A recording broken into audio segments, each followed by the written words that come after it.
Greetings and salutations, and welcome back to Two Dummies That Just Watch, a sports podcast between friends. I am one of your hosts, Will Hernandez, and he's back again. Guess who's back? Tell a friend. It is my co-host, Mr. LeeJay Perilla. Sir, what is going on? I'm back, baby, and it feels good. Let's go. Wow, you are. I'm gonna have to lower you in post production. Um, yeah. So, just before we get into it, this I want to get the housekeeping out of the way quickly here because it's funny you and I talk about this because I don't know, I'm sure you do as well. I try to do as much as I can reading wise as far as how to how to boost the numbers and downloads and shit, and there's not an exact science, but I just want to take a second. We come at you each and every week, right? This is a weekly podcast for the most part, so keep that in mind. I would remind you to please, when you're listening on the podcast platform, you have a choice to subscribe. I think Apple has kind of fucked around with that lately. So make sure you hit that follow button or subscribe button. And thankfully, we've actually gotten a few more subscribers in the past couple of weeks, which is really cool. So, yeah, just keep that stuff in mind. And we're going to come back to you again right on Monday. We're gonna record Monday, so we'll be out again on Tuesday, and I'm sure we'll have lots of joy from our football teams that day. So yeah, sir, I wanted to make sure before we got into it, and I think the people who live in the great city of New York City, it sounded kind of stupid. Um, so I went to Chelsea Piers yesterday. The first time in my life, never been there before. And I think I figured out why. Because it's so fucking out of the way from everything. It is way on the west side of the city. I mean, you go into the river, you would fall into the river if you want any more rest into the Hudson River. Um, but that wasn't really the issue. So my job is on 51st and Lex, and a bunch of us hopped into Ubers. Do you know the distance between 51st and Lex and Chelsea Piers? It's 3 miles. I was about to say a couple more, but I remember your text. So if you would have asked me, I would have probably guessed around the same. It's 3 miles. It took us 31 minutes. That's 30 all? minutes to go 3 miles. That's all? 31 minutes. Bro, I you know what this shit is too? And I think we talked about this before. By the way, bring the congestion pricing. Fuck it. I don't care anymore. Um it's here's the problem. There are too many cars on the street. You got a combination of like delivery trucks and Uber drivers and fucking it's a mess. And this is what kills it. What kills it, and I'm sure you know this. That bus only lane backs up traffic like you wouldn't believe, especially on something like a Lexington Avenue or Third Avenue or whatever. When there is one less car lane for cars to go down, it's a fucking nightmare, dude. I don't know how the fuck you did Uber. Honestly, I don't know how you drove in the city doing Uber. You want to tell me how you survived that? I'm God.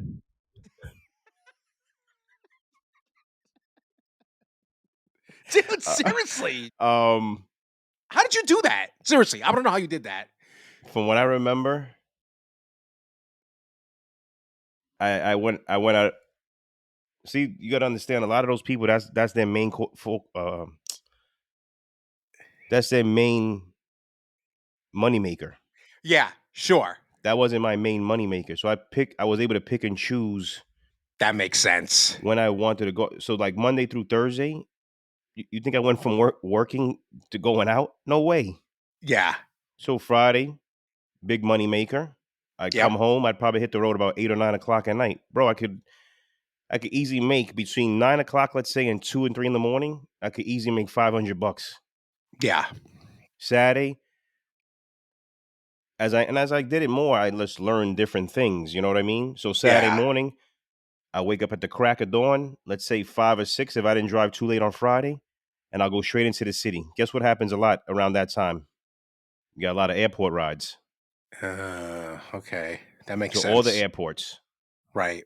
Sunday morning, same thing. So I would stay out half the day Saturday, and I would make 500, 400, 500 bucks from 5 in the morning. My day was over at 12 in the afternoon. See, I don't chase money. Yeah. So whatever that looks like a nice number. See ya. You Yeah. times that by 4, you could easily make $2,000 a week, maybe even more if I would have put more forth of an effort. And I was working 3 or 4 days a week at my Yeah. choosing. These people are just out there all day, main source of income. It's big time, obviously, in the morning when people are going to work. Yeah. Rush hour, in the evening. Yeah. To be honest with you, I don't really have an idea of what can stop the traffic. Like Uber, right before, because I stopped working with them July 4th of 20. So right when the pandemic really started to hit hard. And Yeah. I think right before that, they started doing where the drivers had to pick their times, Yeah. I remember that. I remember reading about pick that. their time slots. And that's the Yeah. only time the app wouldn't allow you to get on the road unless you Right. picked your time Yep. slots. I remember that. I don't know if they're still doing that. That may help. I don't know if I don't know how many, I haven't looked at the numbers as far as who has left and if they replaced with the people that have left. Yep. Yep. You know what Yeah. I mean? Because they still got to keep, I guess, an X amount of cars on the road. They want to keep X because they feel like they don't want to lose money. Right. People, Uber is like big time in the red from the last time I checked. Yeah. Yeah. It doesn't. I don't think. It's Let not me like it's see. not like a I want to see. Uber really doesn't make money for people that you know what I mean? Yeah. It's big time in the red. So I don't know. That's how I did it, but then you got other companies too. Lyft, they drive at the same time. Uber, Lyft, all these other the trucks aren't going to stop. There's trucks delivering here every day. That's not going to stop. Dude, How, shit is how are unbelievable. those people going to do their jobs? You know what I mean? Those Yeah. people continue to have to come in. And I also tell you, like, I know we're going a little left here just because this was based on your ride, but That's fine. people people don't want to take the train anymore, man. Yeah. I mean, Mel sent me a Train's a video fucking the other day nightmare. that somebody on the D train in the middle of the afternoon. I don't know if it was a random thing, but he just got on the train. And maybe that's a guy he knew. Maybe he owed him money. I don't really know. He just shot him twice. Oh shit, I missed that. Yeah, he shot him. He just shot him. And I'm like, what the? So you think some Damn. random person that has nothing to do with that wants to be in that atmosphere or wants to be in that situation and get Yeah. hit with a random bullet when they're trying to go to work at 7:30 in the morning? No, no. I'm telling you, the minute that you're on the train at that time, your whole idea of traveling into the city is going to change. You'll probably be like, you know what, f this, I'm driving. Oh, So dude. it's tough, but 3 miles Yeah, to Chelsea, that's wild. That would have been like I could dude. walk there faster. Well, the thing was is that I looked at the because it's a bunch of work people, right? So we're all gonna go in Ubers. Like that, nobody was gonna take public transit. Had it my way, I'd just go to left at like 4, like 3 o'clock. I'll meet y'all over there. But I wasn't gonna do that. It would have taken me 10 more minutes to take public transit versus the Uber. Yeah, because if I was you, I would have just took the S to the west side. Well, well, take whatever train to 42nd, take the S to the west side, and the closest train to Chelsea Piers is the A and the C. Yeah, Because that leaves you on exactly. 8th Avenue, and then you would have just Because walked. that's what I took back to get back to Grand Central last Yep. night. Was I walked over, to 8th and what is it? It was like 23rd and 8th, Yeah, because 23rd no and 8th matter what you Avenue. do, there's really no way to go around. There's just pick a block and go straight down the block till you hit the Yeah, Chelsea. You know what I mean? Like go down yeah, to 20 whatever, make that right, and go straight down. There's no way to like go around. That's what's the problem with like living in a grid. yeah, yeah, There's no other route you could go. exactly. Yeah, it was just it's gonna be a while before I go back to that place. It's nice. Have you been there, right? The Chelsea I've been to Pier? Chelsea. I've been to the bowling alley. My daughter Yeah, used to that's do where we were, the bowling alley. gymnastics there. It's a nice place, the guy, but it's expensive. Yeah, that's the problem, dude. I mean, I didn't pay for shit yesterday Oh, since you it was guys a went work thing. bowling To the bowling Yeah, alley? it was a bowling alley. We had 2 lanes. The boss paid for a bunch of food that was pretty good. We had an open bar, which I was kind of surprised about. I didn't think companies did that anymore, but we had an open Yeah, bar. that I place is mean, expensive. yeah, it's not like anybody got getting like fucking pass out drunk. Everybody was like, you know, anybody was Danny's a piece of shit. He's texting us numbers about Soto. Like, bro, where you been? We're gonna talk about that. I know. Um, but yeah, it was, dude, there were a lot of other companies doing like fucking Facebook was there, Oh, really? TikTok was Wow. there, Google was there. Yeah, it was a little weird. It was a little weird. They But probably they did they well they your boss knew that. That was probably done on purpose. I don't know if she knew that because she was surprised when we were seeing who was next to Yeah. us. That's a great costume she Um put on for you.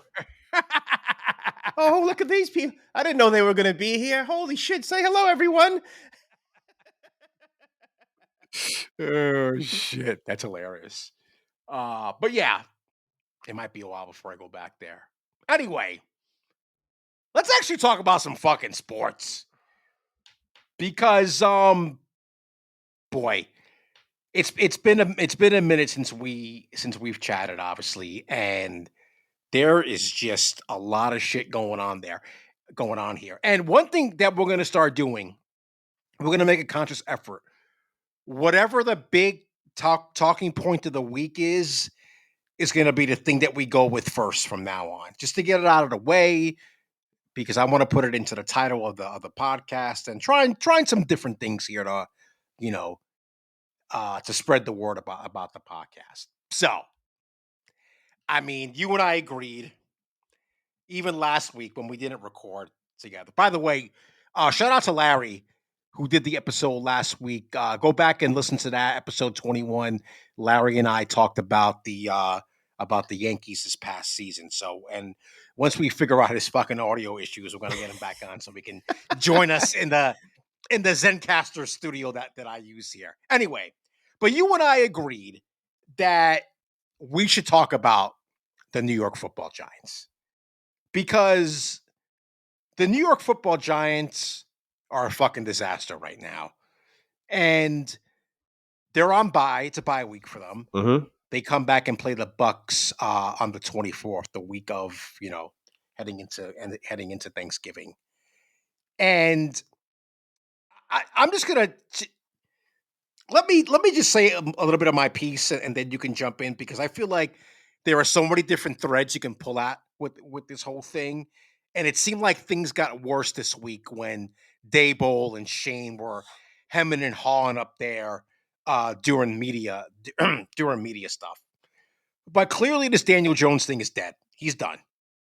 Whether he starts the 24th or not, I don't really fucking care anymore. I don't care.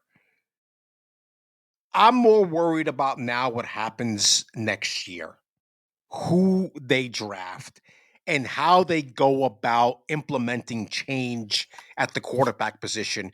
Because you and I know, we have both said time and time again, whoever the Giants draft next year, he cannot start next year.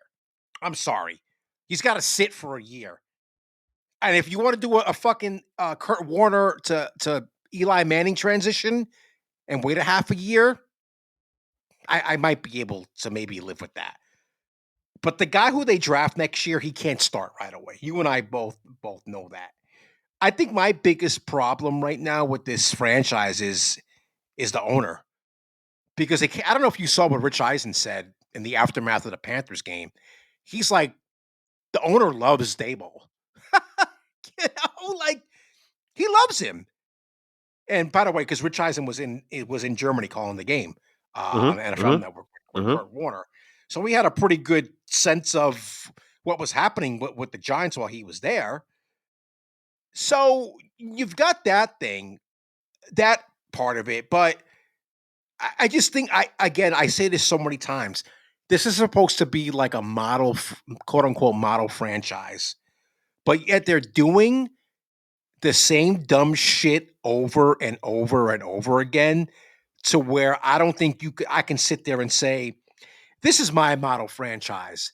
At least the Steelers have their shit together. And we talked about it a couple of weeks back about the consistency of the coaching and how we would love to have Mike Tomlin coach our team. I just why can't the Giants be more like the Steelers? You know what I mean? I don't understand. So I just to sum up my opening here is that the Giants need to figure this shit out and they need to get it right, I think. And I was thinking about this today because all these fans, all these fucking Instagram accounts that I see out there, I guess you can go into Pro Football Focus and do like a mock draft. Like if you can use the site, do a mock draft. And Cam Ward, the quarterback from Miami, comes out as a Giants pick about like 20% of the time of the people who do the mock draft. Guys, there's no guarantees and even fucking be there. So can we stop with like thinking that the answer is Cam Ward when there are so many unknowns going forward? Anyway, I've said enough. What do you have to say is again, I feel like we're broken records at this point, but this is getting like fucking dire and ridiculous, I think. But go ahead, sir. Take it away. I agree. I agree. I agree with you. When listen, I'm gonna watch regardless, as sad as that sounds, until I Yes. don't want to watch anymore, just because I Right. love sports. Sure. But the stuff that's being displayed on like on Sundays is like there's so many teams in this city, and not one of them could get it right. It's crazy. It's so weird and odd to me. But I got a couple things to say here. Sure. There's only one thing that's saving Daboll and Shane. Do you do you think you know what that is? There's only one thing to me that's saving them. Do you think it's because they do you think it's because of it's Jones and he sucks? No? And Or because it's not their guy. yeah, right. Yeah. Yeah, Here, I here, agree with that. here's part of why I hate like the stupid nicknames for coaches and stuff like that. Daboll was considered a cute quarterback whisperer, right? Yeah, we make fun of that, Okay. right. Do we know who Caesar Milan is? Just follow me, guys. Do you ever heard of Caesar Milan, No, I have the not. dog whisperer? On like Natural Geographic, he like trains bad dogs and makes Now them I like yes, behave okay. now. Yeah. So where Okay, I'm got it. going with this is, see, the quarterback whisperer to me is stupid because to me, you bring a quarterback whisperer in, quote unquote, because the quarterback you have, I'm not going to say stinks, but he needs help, and you're Mhm. the guy to fix him. Has that happened? They say it happens with Josh Allen. Josh Allen was just a raw talent who got his shit together. Mm, He I'll still give makes you bad mistakes. that. He He did it does. last week against Indianapolis. He threw 2 or 3 picks. So he does. So this quarterback whisper with the Daboll thing, I think everyone needs to ease up with that because I think it's the opposite. You have to make somebody better that was, let's say, just worse than what they were or worse than what than you're trying to make them. That's Mhm. number one. Number two, I'm hearing a lot now, and Joe Schoen said it in his press conference. I think it was Monday or something like that. Somebody asked him about the quarterback position at the time, and they brought up Russell Wilson was also a free agent. Mm, okay. Here's the way he answered it. I don't remember verbatim, so just don't quote me on this. But it's Sure. around the same thing. So they asked him about Russell Wilson was around at that time, blah, blah, blah. So now we heard you gave Daniel Jones that contract because that was your guy. You had confidence in him, blah, blah, blah, blah, blah. So when this reporter asked him the question and said, Russell Wilson was around at that time, why didn't you give it thought, blah, blah, blah, blah, blah. He said, what, the quarterback position as far as what was available? You know what that sounds like to me? You sound Jones because you just thought he was the best of what was available. Right. So Yeah. did you sign Jones because of that or because you believed in him? So that Yeah. tells me from Jump Street, you gave this guy all this money and you know you were wrong. You were hoping and praying that he Yeah. worked out. Meanwhile, Yeah. everybody, you, me, my cousin, everybody under the sun. So does it make us better than you at your job? All these people that, bro, to this day, there's scuttlebutt that people still believe in this guy. I know it's I crazy to mean, what me. are you guys looking at, man? Serious. And I'm not a Giants fan, and I'm not trolling right now. I swear to God, I'm just talking a regular observer of football. What do you guys see? 2 I don't interceptions in the red zone last week against the Panthers.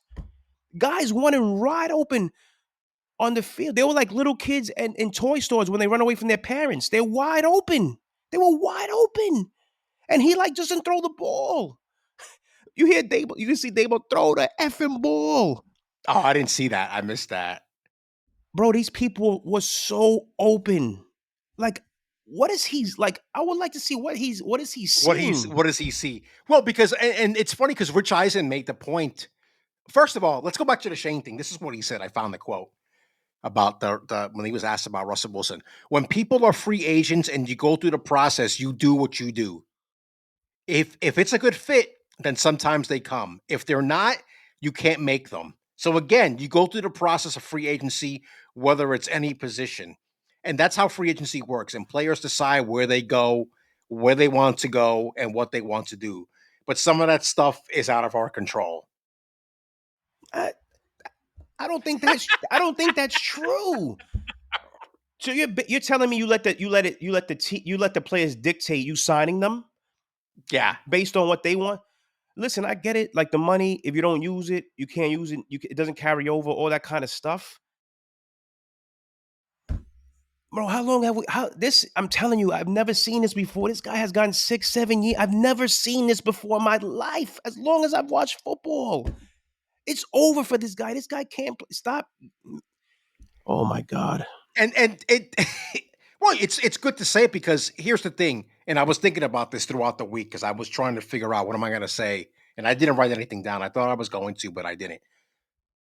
It is abundantly clear at this point that the playoff year was a fucking fluke. That was It was a fluke. I was that you took the I was about to say that was more of like you got duped. Yeah, exactly. Absolutely. What were we saying? Even if they made the playoffs that year, they still have to go in a different. They were like, oh, that's going to be hard to do because he showed.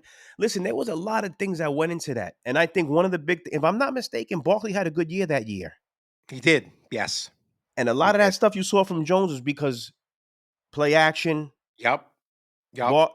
That mattered. I get it. You didn't want to sign Barkley. The owner did. You didn't want to sign him, give him all this money.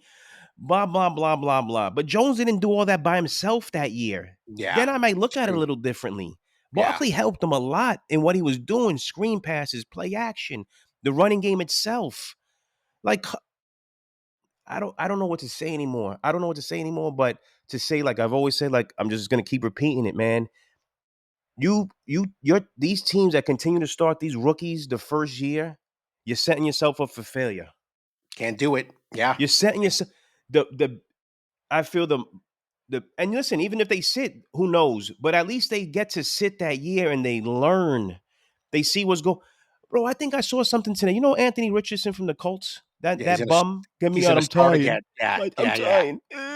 Ugh. Yeah. That guy, bro, since he graduated high school, you know how many football games he started since he's graduated high school? This includes the NFL and college. I'm gonna say 35. 23 games. Oh damn. That's crazy, bro. 23 games, which goes to your point, which you made a couple weeks ago about Jaden Daniels and how Right. he made over 50 something starts. Yes. Yeah. He has the experience. And Yeah. look at him. Look at the difference. Yeah. That's insane, Bro, bro. 23. I think this is what his second or third year in the NFL. Yeah. So you barely played it in college. 23 games. And you made That's this guy your insane. starting quarterback on a shitty team. Oh boy. This is And he's this is the problem. Like the people that own these teams are really the only people that can own these teams yeah. because of the money they have. Mm-hmm. But I feel like a big problem too is that they're all about business, man. They want to see their money turn over and move. Putting it into sports and a certain team, your money ain't gonna turn over like that unless you Yeah. have patience. A lot of these owners don't have patience. It doesn't work that way, man. When you own a sports franchise, especially depending on who you're taking over, because everybody's not the Steelers, it's gonna take a while to get where you want to get to. But if you struggle for 3 to 5 years, but do it right and build, and the fans see that and they see you trying, and then you have success 10, 20, Mm-hmm. 25, 30, 35 years, maybe a little couple hits in between there, it feels much better. But you're trying to get rich quick every 3 years. It doesn't work. I mean, how many times do I have to say it? How many times do we have to say this? Shit doesn't work. It doesn't work. Pretty soon, the golden boy, he's going to be on the list. Trevor Lawrence, what has he done? Yeah, it's true. The golden boy. Come on, guys. What are we? Oh, my God. Forget it. By the way, going back to the game on Sunday, I missed half the game because I was not, out late, got home late Saturday. I missed half the game. But I saw enough. Boy, did I see enough. Going back to Rich Eisen, right? This is what he said. And this might be another reason why Daboll's job is safe. And I want you to hear what he had to say. This is what he said. What Daboll's calling, guys, people are open. So that's the first thing. They are. First drive, Neighbors gets open on a third down, and Jones with a clean pocket airmails him. The flea flicker, now you could field, and you got Tyrone Tracy Jr., who, by the way, is a very talented kid, despite that fucking fumble. He's good. Giants have some players who can catch it and run it, and why are you calling for a flea flicker? Well, because it was going to work here because they're two guys on the route. They were both wide open. God damn, I missed that, but I saw the replay. Holy shit. Oh, and the Jones one with Robinson and Neighbors, yeah, they both came across. Robinson was higher. Yeah. Yes, yeah. And Neighbors was underneath. Yeah, that's right. The play I was talking about. One of the plays I was talking about. So he goes, they were both wide open, and Jones held on to it, and at the top of the screen, I saw this live. And if you watch the replay again, if they showed the replay of the all 22, that's the NFL Plus thing that I talk about, you can see Daboll at the top of the screen kind of losing it. He's scheming guys open. He's scheming open guys. They are open. This is why I think Daboll is safe. It goes to your point, what you just said. They don't have their guy. So if Daboll is calling the plays that are getting these guys open, getting these receivers open, guess what the fuck the problem is? At the quarterback position. One more thing. I texted you yesterday about this, about what PFF says about the Giants' offensive line. And we started joking around about it. According to their metrics, I honestly don't know a lot about their metrics, but they're quarter all over the place. This season so far, through what are we in? Going to be in week 11. The Giants have the most improved offensive line in the league. Now, what were we told in the offseason and in the preseason? If Jones had a good offensive line. So if you just base it off of that, once again, what's the common denominator? Here's I'll just push back a little bit because I do agree with what Eisen is saying. Yeah. I just push back a little bit. What do you always hear? And Bill Parcells is the one that made this line famous. You are what your record says you are. That is another thing. Yes, you're right. And Daboll's record is shitty. Yeah. So when it comes down to it and the owner sits at the table, I don't really think he's looking at film from game week 11 and how these two guys, and they were calling plays that were wide open and these guys are open and Jones in. If he wants to fire you because you're 3 and now 14 because there's 17 games in a year, he's going to fire you. Sure, yeah. Because of what your record looks like. Yeah. Is it right? Probably not. Is it wrong? I don't know. Is it somewhere in the middle? Maybe. But I also say this. He got players on that field quitting. Deonte Banks. Yeah. That's been talked about. Giving up on plays. And he's not the only player that's doing it. Because me watching the screen, I could easily say who's making business decisions. And I'm just a regular fat boy sitting on his sofa watching the television. That's the one thing to me, as an athlete getting paid a lot of money, I feel like I say what I want. That's disgraceful. Yeah, I agree. Because if you're quitting then, who's to tell me when you're ever going to quit again? I can't have you on my team. Yeah. That's just my opinion. I'm not for people losing their jobs, but when it's you that you lose your job because you quit, that's your business. But to be honest with you, I can't be 100% confident if they lose the rest of their games and how they lose them, that he wouldn't drop the hammer. Yeah, it's true. You know what I mean? It's justified. It's completely justified. Because all he'll say is, look at the record. Because that's all he has to say, Mara. Right. Yeah. Well, I mean, and I think that's why a lot of fans are calling for his head because it again, look at the record. Look at the record this year. Look at the record last year. Because that's all people say. That's all they're gonna look at. Because that's the only thing. If you don't take the time to look and watch and pinpoint certain games and see what he's doing is not his fault. If you don't take that time, and when something takes time and effort, guess what people don't want to do? They don't want to do the work. So the easy thing to do is to look Oh, at the record. we're gonna get into that when we talk about our halftime topic. So Anyway, when they look at the record, it's easy to say he sucks, get him out of here. right. But then, Yes. and this is going to go right into what's going to be our next little thing, which is going to be the Sure. Jets. Mm-hmm. The names that I'm hearing, man, would you guys stop, man? It's for the Giants. The newest guy I texted you the other day. We got a thing, guys, between us. I'll send him scuttlebutt, ... He'll go, oh, God, whatever. And then I'll send him the scuttlebutt that I've heard on the radio. There's people talking about bringing in Bill Parcells. I can't believe that.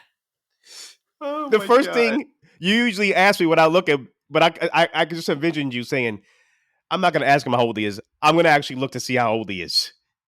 Guys, he's what is he, 82? I thought he was older than that.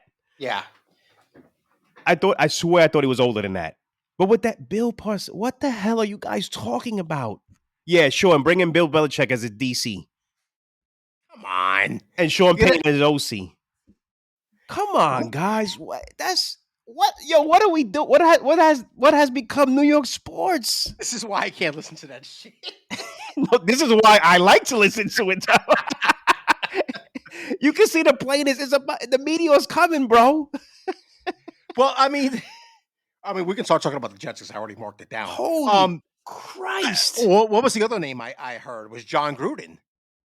This is we're gonna go into the Jets now. Okay, yes, let's keep on this topic being that Yes. Excuse me, Let's that we're going into the Jets because it's about the coaches.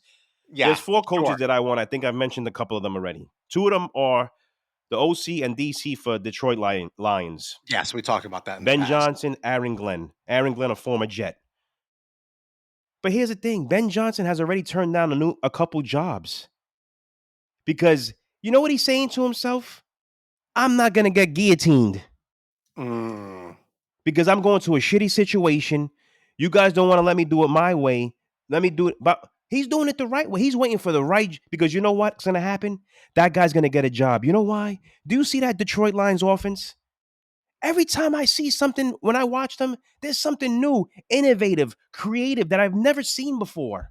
Yeah. Bro, there was a play. See if you could follow me as I try to describe this.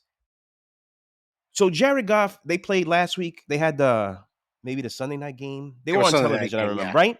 Yeah, Sunday night. So Jared Goff is under center. I think Jahmyr Gibbs, one of their running backs, who, remember, the public, the experts bashed the Lions for drafting this kid. Number, I think it was 15 or whatever. Too early, blah, blah. Okay, whatever. Jared Goff on the center. He hikes the ball. He rolls a little bit to his right. Gibbs is going right. Okay. He has a ball in his left hand. He fakes like he's going to give it to Gibbs with his right. The ball's not there. But guess who's coming across the middle? As they used to say back in the day in the schoolyard, cutting the middle. Remember that? Yeah. It was Amon-Ra St. Brown. He just flips it with his left hand. I missed that. Okay. Amon-Ra St. Brown runs for 10 yards and a first down. Like, I've seen it go around the other way, and then he flipped it to he came through the middle, and he just flipped it without looking with his left hand, and he kept on running around. Okay, yes, I saw that. Right. Nothing special, nothing fancy, but stuff you don't see. Yeah. Yeah. Jared Goff threw 5 interceptions, and they still won the game. Yep. You know what happened if Rodgers throws 5 interceptions? We would have lost 170-3 with that atrocious defense on the field. God, that was awful Sunday. But you see what the Detroit Lions. Let's look at Detroit for a quick second here. They've been on the rise for the last few years, right? Mm-hmm. They thought they found their man in Dan Campbell. So far, so good. Ben Johnson has stuck around. Aaron Glenn has stuck around. They got a good GM over there. I can't remember his name. But they're building stuff the right way. And you heard the things every now and Dan Campbell, I don't know. He may not be the guy. He's too out there. He's too brash. But you know what? You know what I like about Dan Campbell? I don't think it's an act. No, it's not.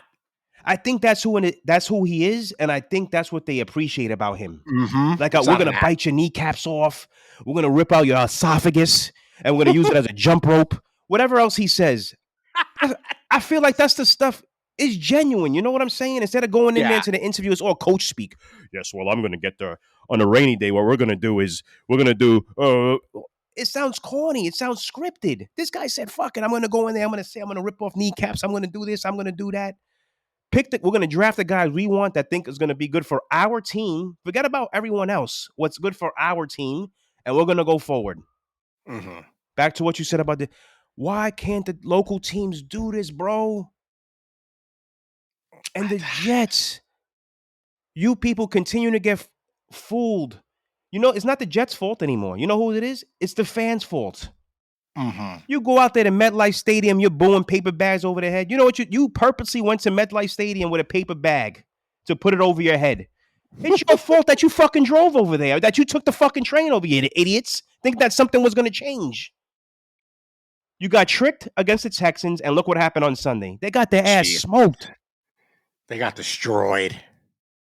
That was atrocious. That game was off of my television at halftime.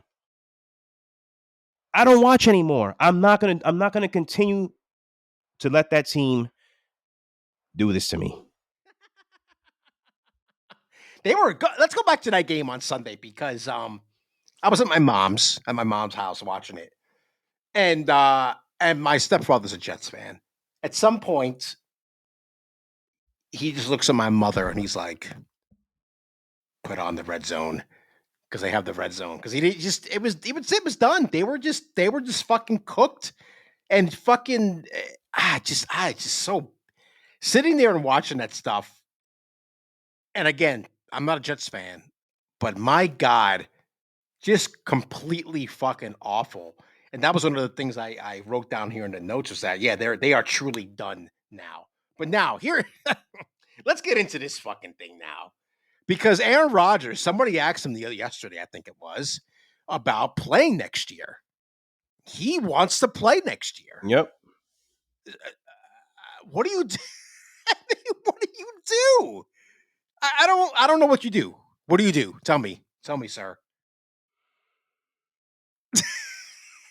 I really don't. I don't even know what to like. I don't. The best way I could look at this is if you keep him, you get to draft somebody. But I think they're gonna win a couple more games. Yeah, that's the problem. And Though, then he learned whoever they get learns behind him if they're fortunate enough to draft some. But no one. These teams are not. They're not willing to take risk and to take somebody that's not on everyone else's board. So if they're not on everyone else's board, they're not going to take a risk on them. That's what I'm saying about these people. It's a good point though because here's the thing. So again, it's fucking what are we in? It's halfway through November, and people are it's people get itchy about the draft and they want to start doing mock That's drafts so. and stuff. Oh boy, I know. God, you people need to find a hobby. Seriously. But I saw a lot of people don't even have in the first top 10 the stuff that I saw this past week. A lot of so-called quote unquote experts do not have any of these quarterbacks in the top 10 to 15. Okay. Now that's not to say that a team is not going to value somebody that high, right? But going by that, if we went by that, let's just say that played out the way it did. There's going to be a quarterback there for the Jets to draft, even if they do win a couple, 3 or 4 more games. By that metric. But I tell you what, Carson Beck looked like fucking shit. He's been looking like shit. What happened? He was a hot talk of the town, right? He looks like trash now, right? No one's talking about him anymore.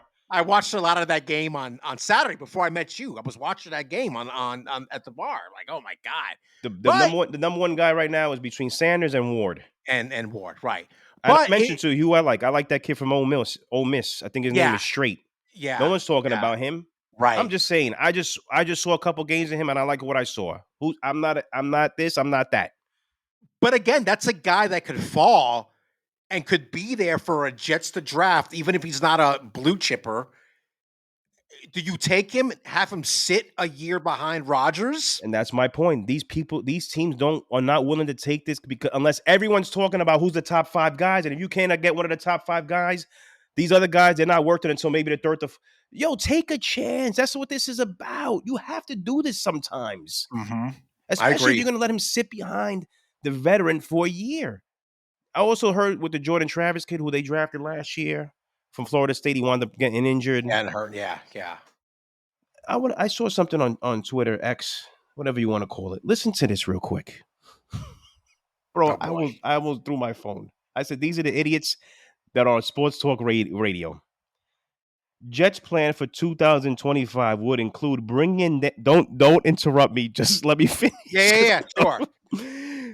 Jets plan for 2025 would include bringing in Daniel Jones to start over a rookie they draft next year and then trade Sauce Gardner. I know that sounds insane, excuse me, but let him excuse sir, where did you go? Sir, hello. But let him take some hits. Let him hold the bag for the kid and go from there. This same person complains about how Daniel Jones sucks on the radio. Who was this? Just say his name. Brandon Tierney from WFAN. Bro, when I saw this, I said, dude, you get paid a lot of money and this is your opinion? Wow. That is ridiculous. You better just let Tyrod Taylor stay there. Right. Yes. That's why people just say stuff to just say something they think is going to get clicks and this and get attention. That makes why would you do that for? I'm just trying to think of the logic for that. What's the logic? That's what I'm trying to what's the logic?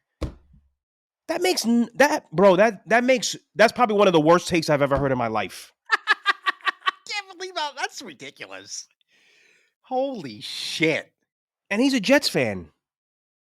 Oh, that makes it even worse. He's a Jets fan. That makes it worse. I'd rather just keep Rodgers. Right. Yeah, because Rodgers is a better quarterback than Jones. Oh my God. These are the stupid things people say that get paid a lot of money. But here's the thing. This is the shit that happens when your franchise is in disarray. Yep. That's facts. But here's the other thing now. The rumor going around that Woody Johnson might have to he's going to leave the country. Ownership again because Trump's in power now again. And we'll get into that a little later on because we are going to talk a little bit about that. And don't forget, going to take over. Right. Last time Trump was in Woody Johnson was the ambassador to Israel. And apparently he might join the Trump administration again. So you got the brother maybe back to making decisions. No, I don't know. Does that matter? Oh, it doesn't seem like it does. Listen, if they clean house and everyone gets fired, GM included, I mentioned it too that I would like to see. Another guy I wouldn't mind Mike Vrabel. I like him. Vrabel. Vrabel, yeah. I like him. Yep. I think he got holes in Tennessee. Yep. And the one name that I actually not a retread of the Jets, but I actually wouldn't mind him once he gets through whatever he's going through with the NFL is John Gruden. Oh, okay. And I mentioned him. Because I do. John Gruden is a good football coach. I don't know how old he is. I would say late 50s. I'm going to look it up. I think he's still young enough to where he still gets to the new wave of what's happening in football. He's willing to change, even though he still wants to do it his way a bit. 61. I like his. Yeah, he looks like a young 61. You know what I mean? Young enough. Oh yeah, that's young for football. Yeah, I wouldn't mind him. And the GM that I wanted the Giants to get. Oh, that dude. Yeah. When as GM when they wound up hiring Gettleman. Yeah. Was Louis Riddick. Yeah. For some reason, I like this dude a lot, man. I think he knows a lot about football. I like to listen to him on the Monday night broadcast. Mm-hmm. He says different things. As you're watching the game, that make a lot of sense. And it's not even about calling. He's just talking about doing certain things, what teams should do, stuff like that. And I've always liked him. I thought the Giants should have hired him instead of Gettleman, but they didn't. Oh yeah, I agree. Yeah. And I never heard him get another interview or anything again since then. What was that? 2017, maybe later than that, whatever it was. So that's who I wouldn't mind because this shit is just. It's a disaster, bro. New Jersey football sucks. It's awful, dude. It's awful, man. I said it the other day on Facebook after the Jets got their asses handed to them. And I just said it. I was like, bro, New Jersey football unfucking believable because it's so bad. By the way, sir, can you I'm putting on Amazon on my TV. No, I'm looking for it as well. Can you tell me can you tell me where the game is? Because I can't seem to. By the way, guys, Yes, we're joking around. I was yeah, just about to say that because LeeJay and I if you have a really go rush. on social media, there's people still out there still asking these questions just because they want to complain. Even though there's a huge fucking banner when you open up the app with Commanders versus And if you Eagles. scroll down, it says watch. Yeah, and the game is playing automatically right now without even me pressing watch Doesn't it live. play? Doesn't it play on the banner It with plays in the banner, right? with the shows at the bottom where you can Yes, toggle through? yes. Yeah. Come on, I can't guys. believe people are still saying that. It's just as people that want to complain, thinking that they keep complaining, they're gonna switch it. Hey guys, they have a contract with Amazon for Thursday Night Football for what is it, 10 years? It's very lucrative. Yes. Guess what? It's not happening. So go Yeah. continue to go on Amazon, put up an iPad if you got something else to watch or something. I don't know what to fucking tell you. Amazon is king. And you're gonna watch that fucking Black Friday game too, and you're gonna like You it. are. Stop bitching it. And you're gonna watch the games on Thanksgiving, and you're gonna watch the games on Christmas on Netflix and Christmas Eve or whatever else date is fucking games. Just stop. The ratings are gonna be probably the highest they've ever been. Yeah, of course. It's the same thing every year. It's like the Cuomo meme. Talk when he's like sitting at the thing and doing the You people are fucking stupid. anyway. Hold on a second, because I think my fucking printer is like it's going off. Hold on. Give me 1 second. I gotta unplug it because it's driving me fucking crazy. Ladies and gentlemen, he disappeared. He's off the screen. I'm wondering if maybe a hole opened up in his floor. Oh, there he is. Maybe Kamala Harris grabbed him Come on. Where is she, by the way? with the wrestler. Oh no, he's not with the wrestler. Jesus Christ. All right, let's get into our week 11 picks that I'm gonna do on the fucking fly. Because for some reason I was making dinner and I usually make them when I'm making dinner. And wow, there is some crazy feedback coming through my headphones right now. But the good thing is it's not coming through in a recording. So we're good. Okay. Why don't we start with the well, the Giants don't play this week. No, they're off. I picked Well, 5 games just in case, but okay. Well, yeah, let's fuck it. I'll just do this on the fly. So let's go with the Jets. Oof, man. let's start with them first. Sure. I know where you're going with this. So go ahead. Oh yeah, I'm picking the Colts Yeah.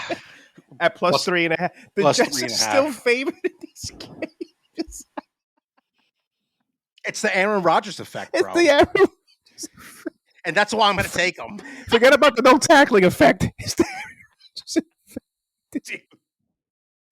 I've never seen. I don't want to say I've never seen worse tackling on Sunday, but man, that was awful. Yeah, it was bad.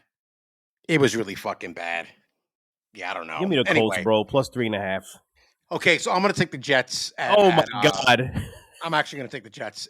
Jesus Christ. At minus 3.5. So, yeah. Anyway, go ahead to your second game, sir. My second game is going to be. Hold on. Give me a second here.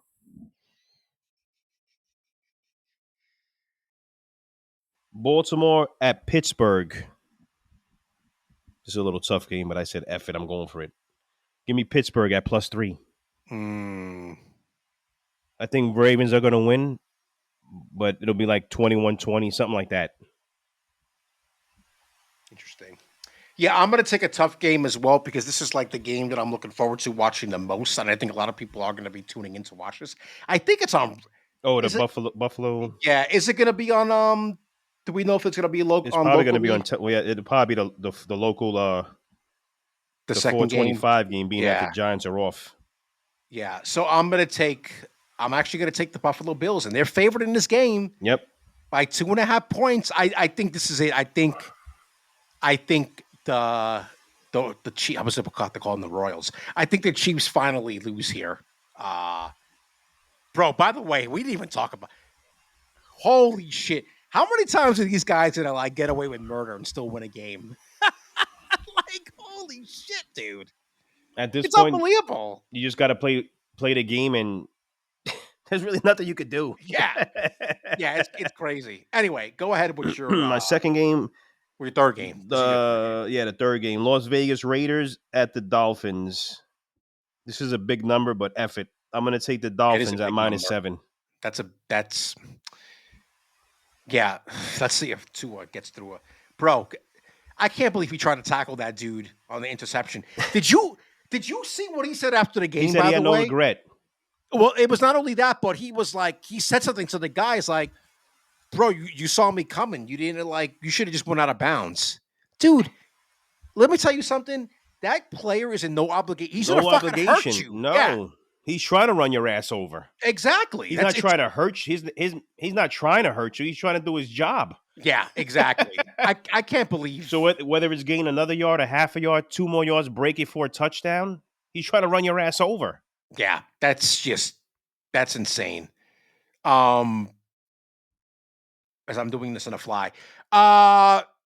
Third game, I am going to take the Falcons. They're actually underdogs by a point They're an and a half. enigma. Yeah, that's why I'm going to take them, because I'm going to be like, oh, who's going to show up this week? And they're playing the Denver Broncos in Denver, so that'll be my pick number 3. Go ahead, sir. What's your number 4? I'm going to take this game off. I don't like this game. I'm going to switch it up here.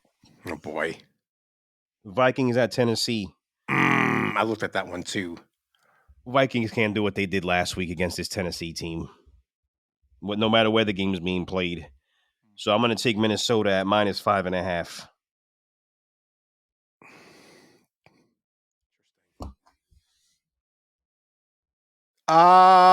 Who can I take for my number 4? Guys, bear with me. This is me just doing this on the fly, which makes it even more fun. Let's go to San Francisco. Yeah, that's the one I took off. Okay, well, I'll take it then. I'm gonna take the 49ers at the 6.5. They're favored by yeah, -6.5 there. So I will take the 49ers there. Go ahead with your The last game. final. Yeah. I got let's see, we got the Bengals traveling to the LA Chargers. I was gonna take that one. I like the Bengals in that game. Give me the. I've liked what they've shown these last few weeks. Burrow, Chase went off. Yeah, yeah. Give me the Bengals at +1.5. I'm not sold on the Chargers yet. Gotcha. So my final game is going to be. I'm going to take the Houston Texans to fucking bury the Cowboys on Sunday night once and for all. Is that the Monday night game? Or was that the Sunday night game? It's a Sunday night game. The Monday night game is the Pittsburgh Steelers and the Cleveland Browns, which is a terrible choice because the Browns. Wait, hold on. What? Sunday night? Yes, Sunday's Texans and Cowboys, right? Hold on. No, Bengals Chargers is a Sunday game. Did they change that? Houston, unless I went too far. Hold on. I think you're looking at the wrong thing, sir. No, Cleveland. Dude, I'm looking at Jacksonville, Detroit this week. Oh, they changed it. They didn't change it in FanDuel has yeah, they fucked Houston us up at Dallas on Monday. Yeah, I'm looking at FanDuel right now. They actually have Houston and Dallas on Sunday. They fucked this up big time. Hold on. And I'm looking at it right now. I see Bengals at Chargers on Sunday. Yeah. So which game did the Pittsburgh Baltimore game was changed? You're saying? I don't know. Yeah, that got flexed out. So Pittsburgh and Baltimore is now at 1:00 on Sunday. Let me go to ESPN. No, I'm looking at NFL right now. I'm looking at NFL.com right now. This is all fucked up.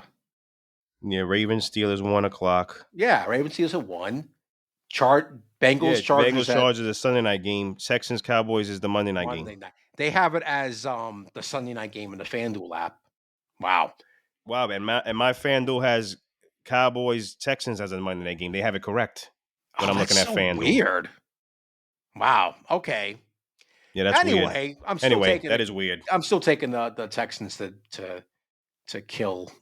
Let's put the Cowboys out of their misery with their sunspots in their stadium. Jesus Christ. And their torn hamstrings. Dude.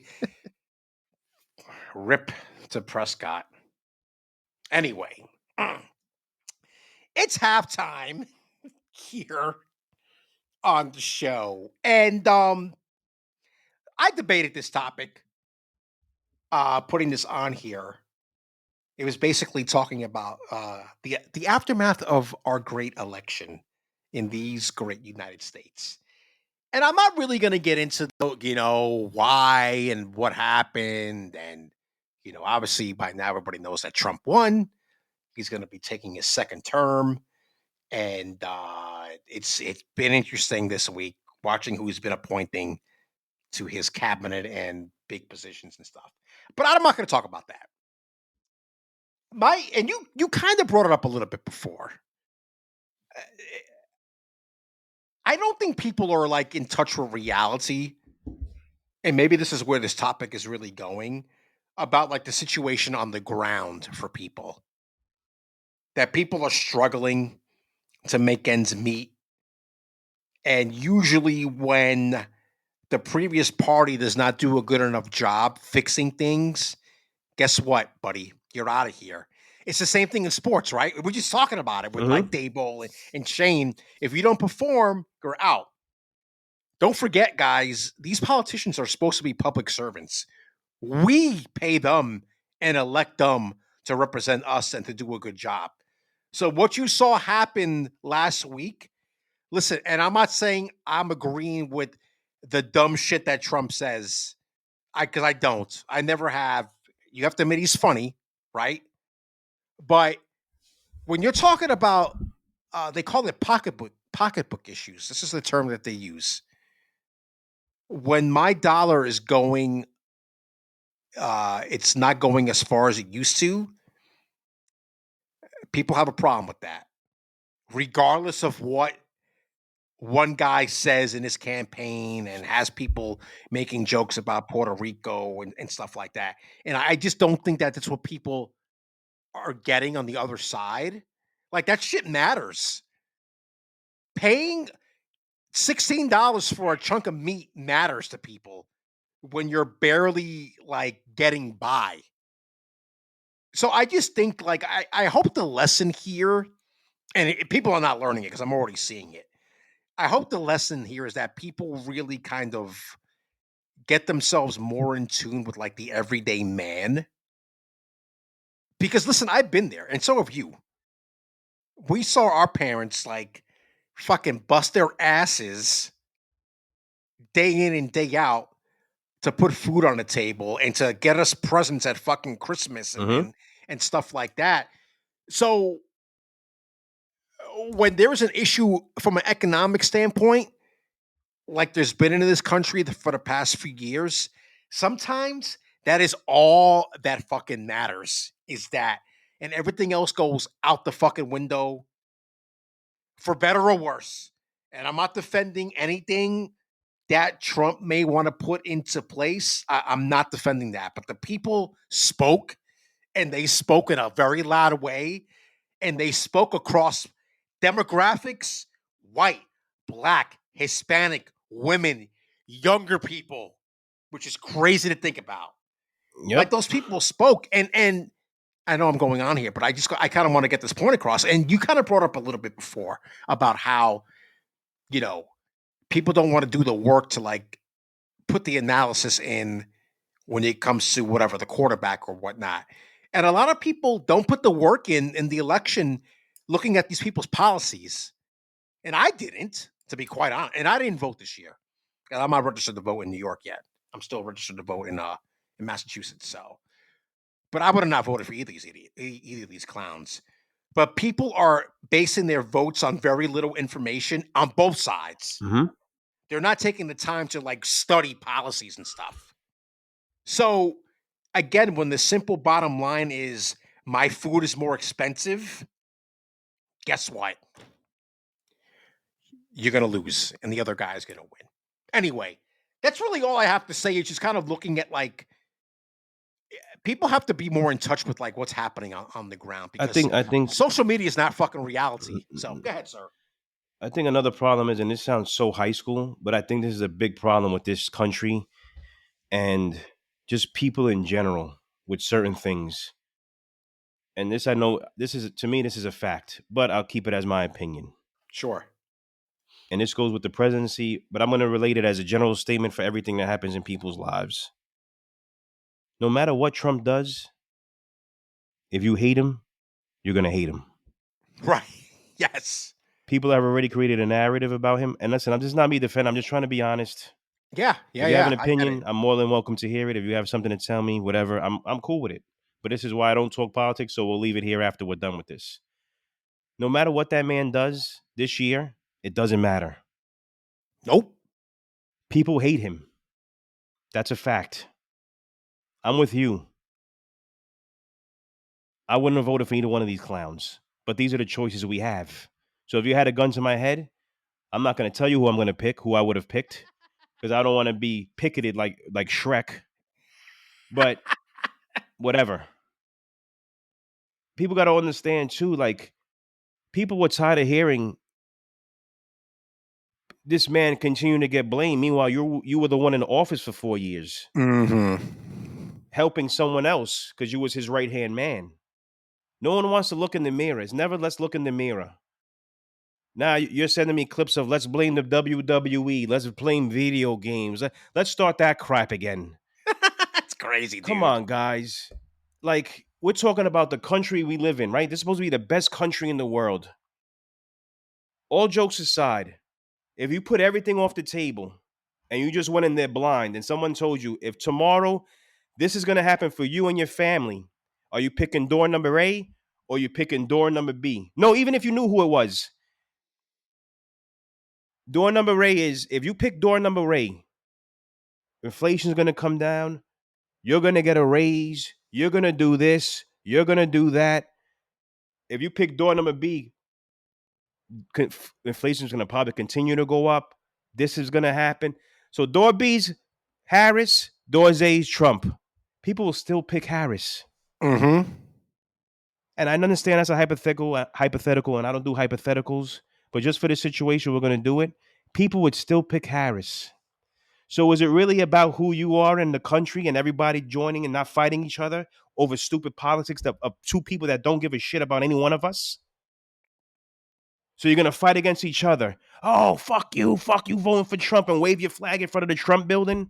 I'm for Harris. Think about what I'm saying, guys. I'm not trying to be a jackass. Just think about what I'm saying.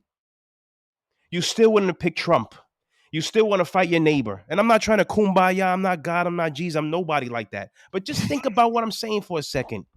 You rather fight your neighbor because you still want to stand by and think you're right about Harris. Meanwhile, chicken's going up. Chicken will continue to go up. Eggs will continue to go up. You still can't feed your family. But Trump said, yo, if you do this, we're guaranteeing that this is going to happen. You still wouldn't pick that man. You guys just think about that for a second. And I feel this is what it has come down to. You listen to these stupid shows like The View, these stupid people on there with their stupid narratives. It's stupid. They talk like they're not educated. Like they don't Mm-hmm. want to take the time to do these things. Meanwhile, somebody said something on the next episode I quite found very funny. I can't remember the lady on The View. She's like, I bet you she's not complaining when that nice car comes pick her up from her hotel room that was paid for by The View. So Just think true. about what they're saying. Yeah. That's funny to me. But you're not screaming whatever you're screaming for the moment in time to go against a man that you hate or a woman that you hate. It's true. It's about the country, guys. It's not about, you know what? I hate you because you voted for Trump. I hate you because you voted for Harris. This is supposed to be a country. We're all supposed to be on the same page. It's cliche and all of that, but that's what this is about. But nobody wants to do that. Nobody wants to do that. Guys, at the end of the day, politicians suck. Look what's happening in this city. Yeah. Look what's happening in this city with you know who. It's everywhere. It's everywhere.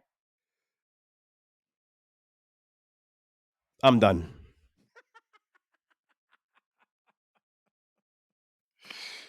Yeah, let's leave it there because we could just go on and on and on. But I just wanted to. It was a good topic because sometimes you know Yeah, what, it's good to talk about it. But yeah, like you and I always speak, there's only certain people I could talk to about politics and religion. yeah. You're one of them. I got a couple co-workers at the job. I could definitely talk to Mel. She's more in tune than I am because she likes to listen to a lot of that stuff. But Hmm. we've had different opinions, but we Sure. don't choke each other and beat each other down. We talk about it like adults because at the end of the day, we're on the same team whether we live together or we're together or not. You know what I mean? Hmm. But wanting you not to get something because you voted for somebody is actually in turn sticking a knife in my own back. Yeah, That's stupid. yeah. I agree. I definitely agree. It's stupid. Come on, man. Come on, man. Whatever. Before we go on, I'm going to give people a recommendation for a podcast to listen to you, and this, the way they run their podcast is actually kind of an inspiration for the way I run. We try to run there. Wiley's, do the notes and all this shit and whatnot. The podcast is called Constellation, just like Constellation of Stars, and it's part of a network called Last Stand Media, which is basically it's a bunch of video game podcasts, but they have one show that's a conversational show, different topics every week. So this past week, look it up, Constellation. They talked about the election. And on that show are two people that voted for Harris and one person that voted for Trump. So it was basically two against one. Go listen to that podcast to people who could have differing opinions. And two of them are brothers, by the way. Hmm. One brother voted for Harris, one brother voted for Trump, and the other guy voted for Harris. His son is trans. So he's really, all about like the progressive left. Go listen to that show if you can. Look it up. It's Constellation, Last Day in Media. It's just past episode. Listen to an adult conversation about differences. They had disagreements. Sure, they did Of because course. It's you okay know, to have a disagreement. but they were all they've known each other for a while, but they were all very cordial and making good points on both sides of it. So you actually can have good conversations about politics and not get to like fucking insults that I see on Yeah, social like media all the time. It's guys, possible. guys, this may be a surprise to you, but Will and I have had disagreements before. It may not sound like it at most of the time, but we've had It disagreements happens. before. Yeah. It happens. Yeah. But we're adults and we could talk about where did that go? Where did that go? Dude, you know what I was thinking about this today because I knew we were going to talk about this. I think it's a great question. Where did it go? You know what happened? Yeah, where is it? This Right? happened. Yeah, this happened.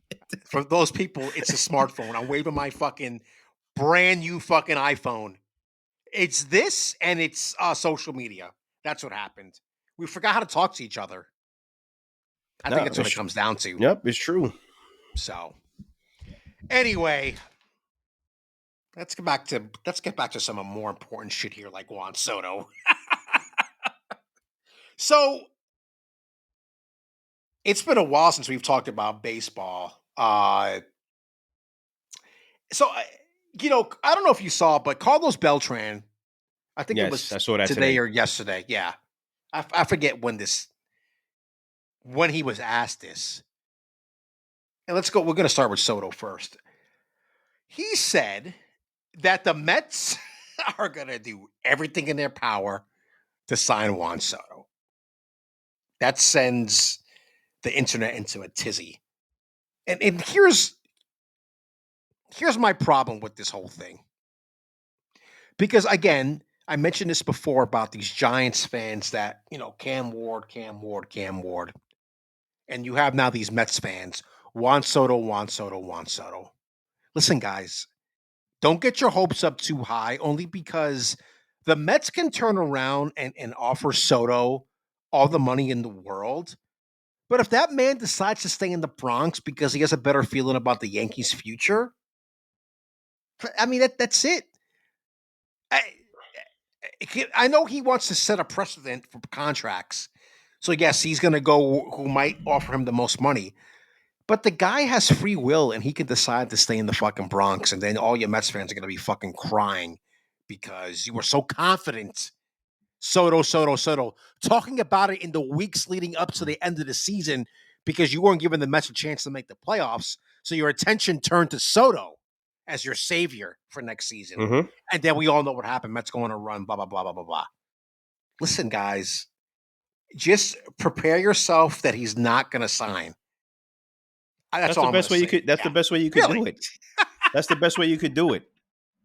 This was. I've learned this with any sports, and this is why I feel better watching my teams. Even, not that I feel better because I don't want them to lose, but I have a bear in my mind. It's better to deal with because I don't expect.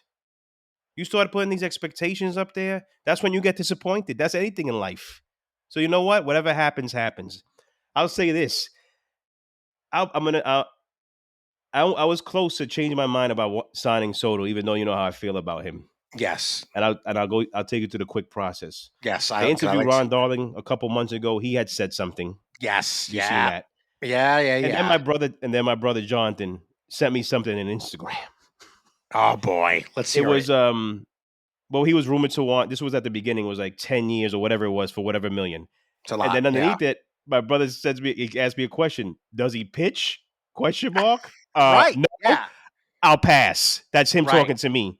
Yeah. So I sat on it a couple of days and I said, damn, man, these guys are trying to fucking, trying to sway me to change my mind. And I really like this guy because you know what?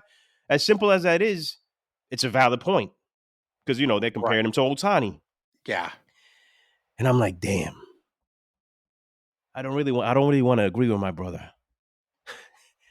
So I'm on the fence. And here's my final decision. Give that man the bag, baby. And this is how I look at it.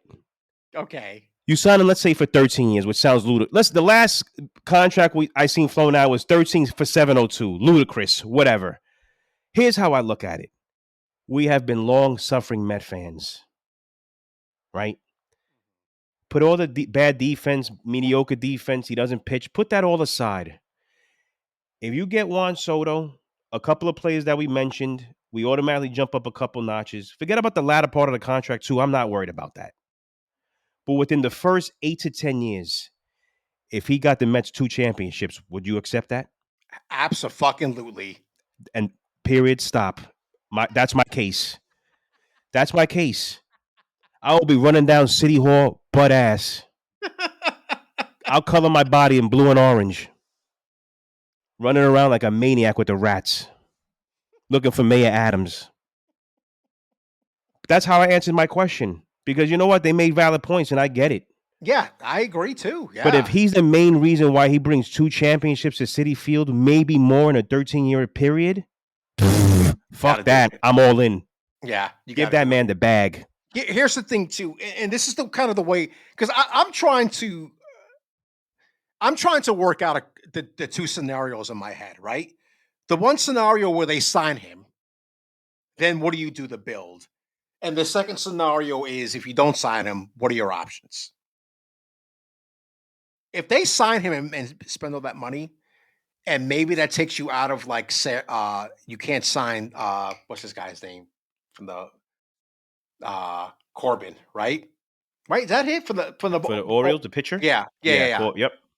Corbin Burns. Let's say that let's just theoretically say that they cannot sign Burns because they gave Soto all this money, and they get Adames, right? Because that's the other thing. That's right? the other rumor. Yep. We know that supposedly the Mets offered Willie Adames a pretty good deal, and he would move over to third base. And I'd say Pete's probably going to be gone in that scenario. If you do all that, guess who you have to trade for? The guy in Chicago. And guess who's going to have to go in that? Yeah, Yeah. then you gotta have to start looking at trades and bringing pitchers. You're And this gonna is what have you have to yeah. do that. You have to. And I don't know if you saw like Yeah, I saw a couple scenarios with yeah, the guy from the White Sox, and they would throw in Jet Williams and Mauricio and what's Beatty. the other guy that I always mentioned before in the White Sox, the hitter. Oh my God, what's his name? I can't remember him, but he would be part of Yeah, the deal as well. yeah. So the Mets are gonna have to give up a lot to get that guy.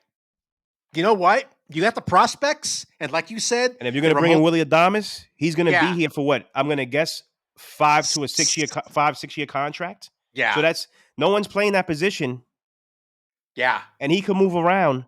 yeah, Guess what? Bye bye. yeah. Bye bye. See ya, Mauricio. See you, But this Jet is Williams.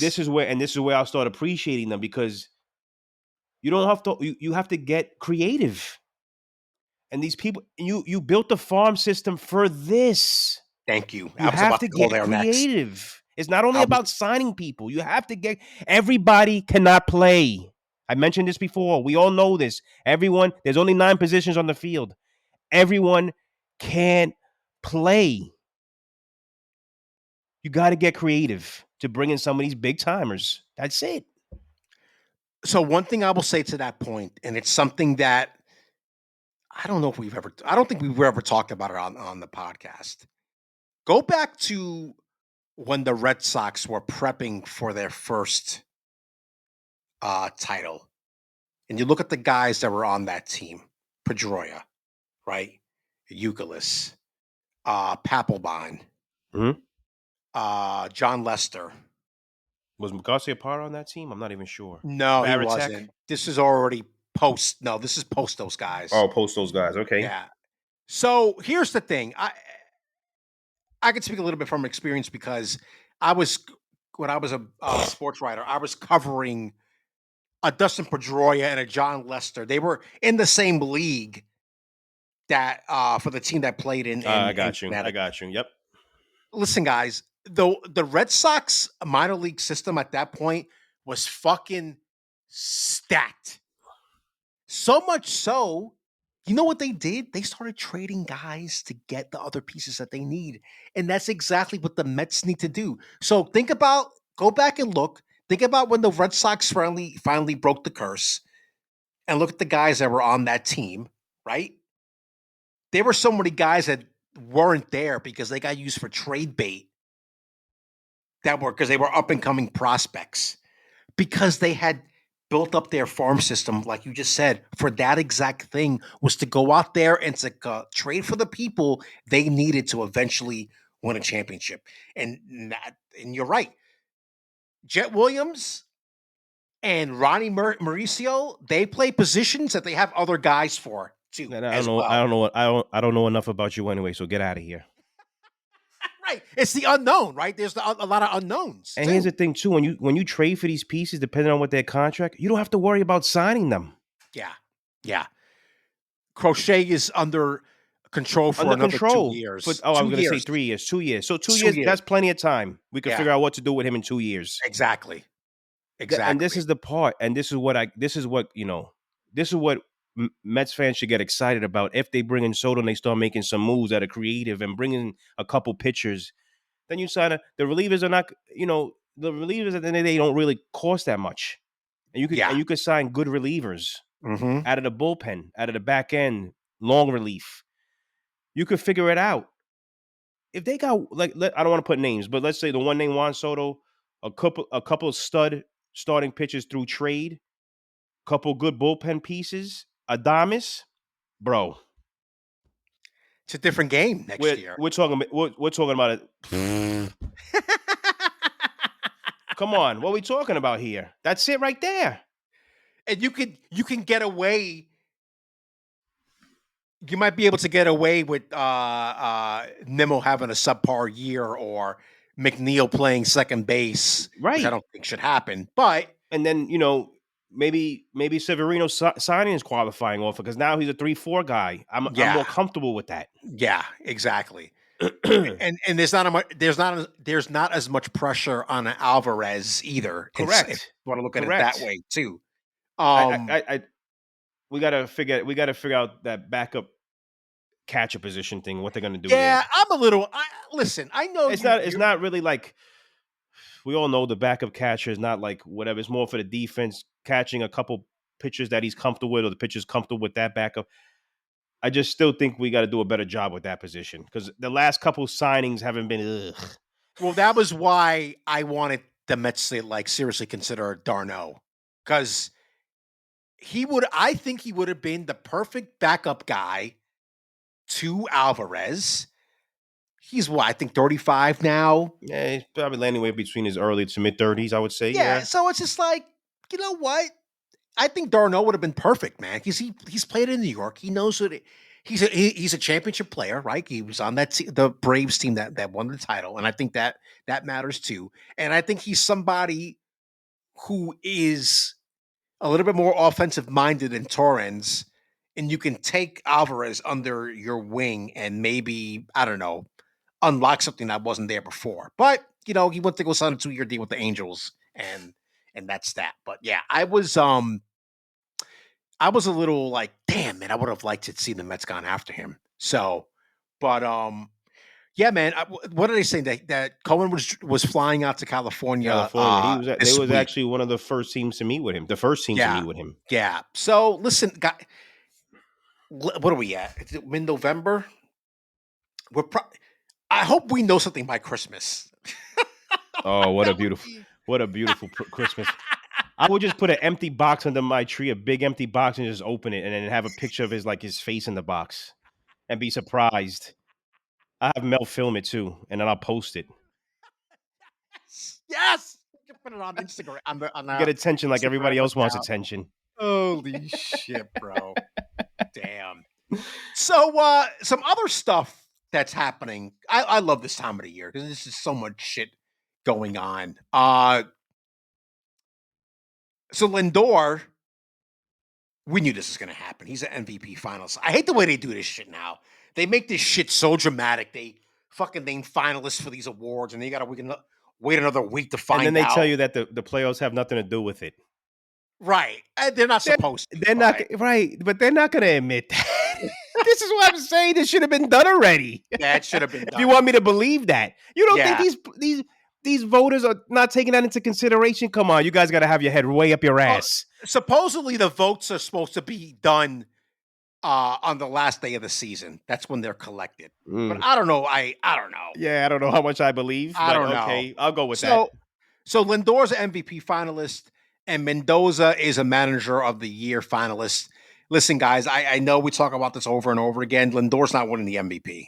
That's Yeah, I just don't think he is. That's not happening. It's going to be Ohtani. And Mendoza, yeah, I He can has a see better him. chance of winning Manager of the Year Yeah. than he does MVP. Though they were saying the guy for the Brewers, the manager for the Pat Brewers. Murphy. Yeah. There's one more, right? It's oh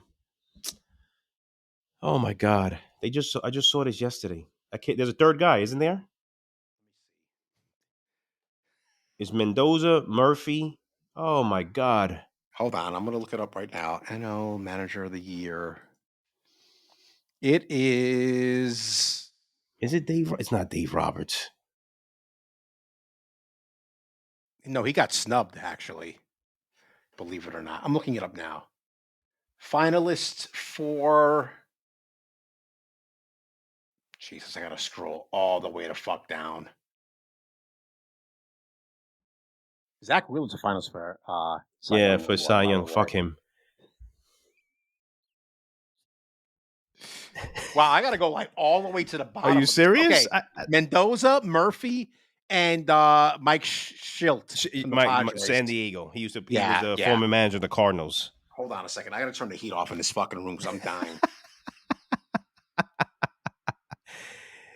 He's got to turn his little heater off because he's a little baby. He gets cold. He probably got what's that stuff called? Oh, it is steaming in here.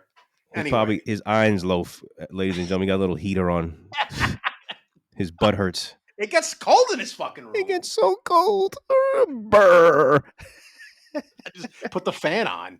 So damn hot. Yeah, Schilt. That was the other guy. Oh yeah, so let's go through this. Let's go through this quickly. Let's see who's gonna win.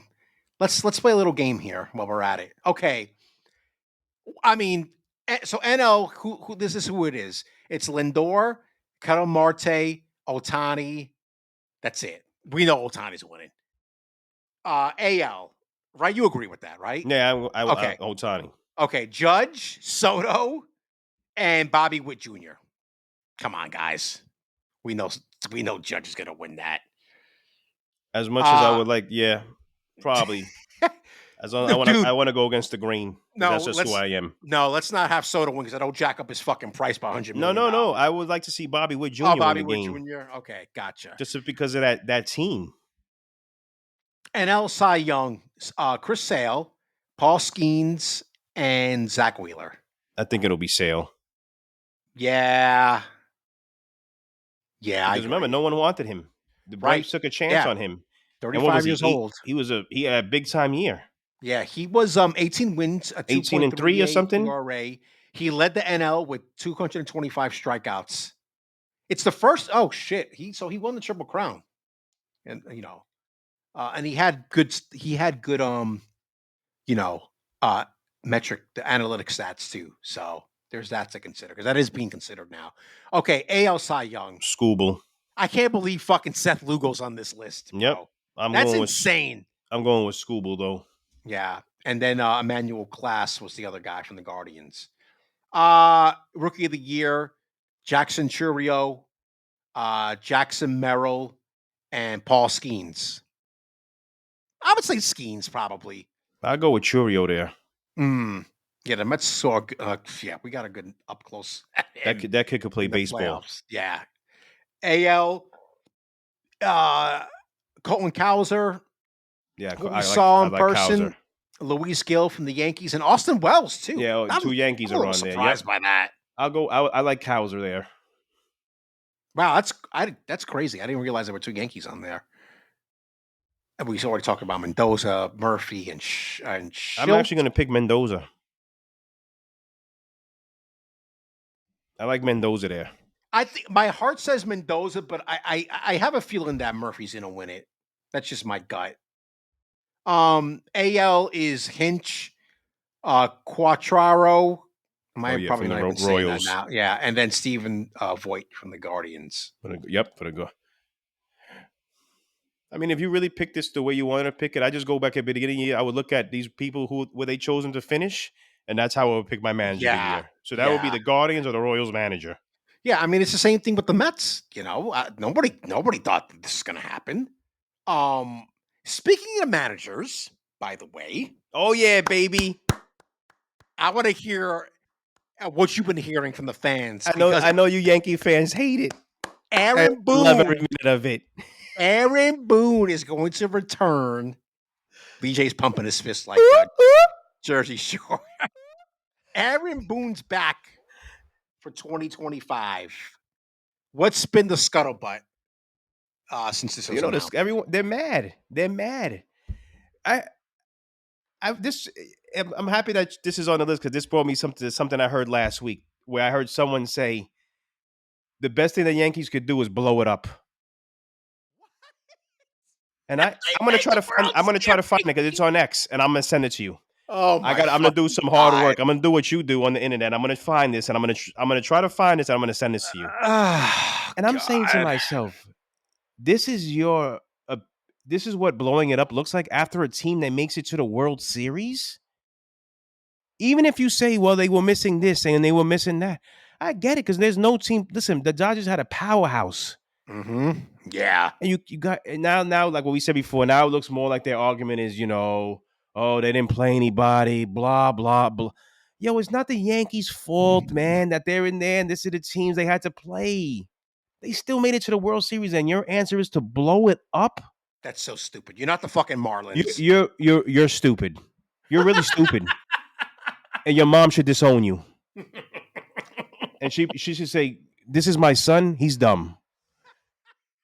Jesus. I mean, these stupid comments that people say, man. And that's ridiculous. If we didn't have Mendoza in the year he had, and they didn't hire Boone, and we were looking for a manager, I wouldn't mind bringing in Aaron Boone. You know what he does? He wins. And I get it. The manager is not the same position. It's not what it used to be. They're making a lot of decisions. They're going by gut. They mostly analytics. Up top makes a phone call. All these rumors. Mm-hmm. I get all of that. So if that's what it's based on, why are you blaming this man? And you want a new face. And then what are they saying? All these Yankee fans, who they want to see? There's two names. And Yeah. this is the Mhm. shit that makes me angry. The two names. Joe Girardi, Buck Showalter. I didn't hear about Showalter. You told me about Girardi. These are the same people that wanted these guys fired. Right. It doesn't get any more idiotic than this. Bro, the Yankees win, man. Much as I hate to say this, and a lot of their fans I really do hate, because they're the fans are the reason why I hate the Yankees. Yes, It's not same the here. team. Same. They win. They That's the name of the win. They're in game. the playoffs. They give themselves a chance each and every year. Every effing. They haven't reached those 80s Yankees in a very long time. Been a while. Those 80 Yankees sucked. Mel Hall, Jesse Barfield, Steve Sachs. Luis Polonia. Ugh. What? Come on, guy. Andy Hawkins. Who's the last guy I remember throwing a no-hitter and losing the Hey, game? Lucy, I was just about to say that. Ah, That's come right. on. Mike Pagliarulo. Steve Pags, baby. Number Steve 13. Steve Balboni. Oh, Steve Balboni. Remember him? Come on, guys. Yeah. You got to do better than this. You have to. You guys win. Be happy.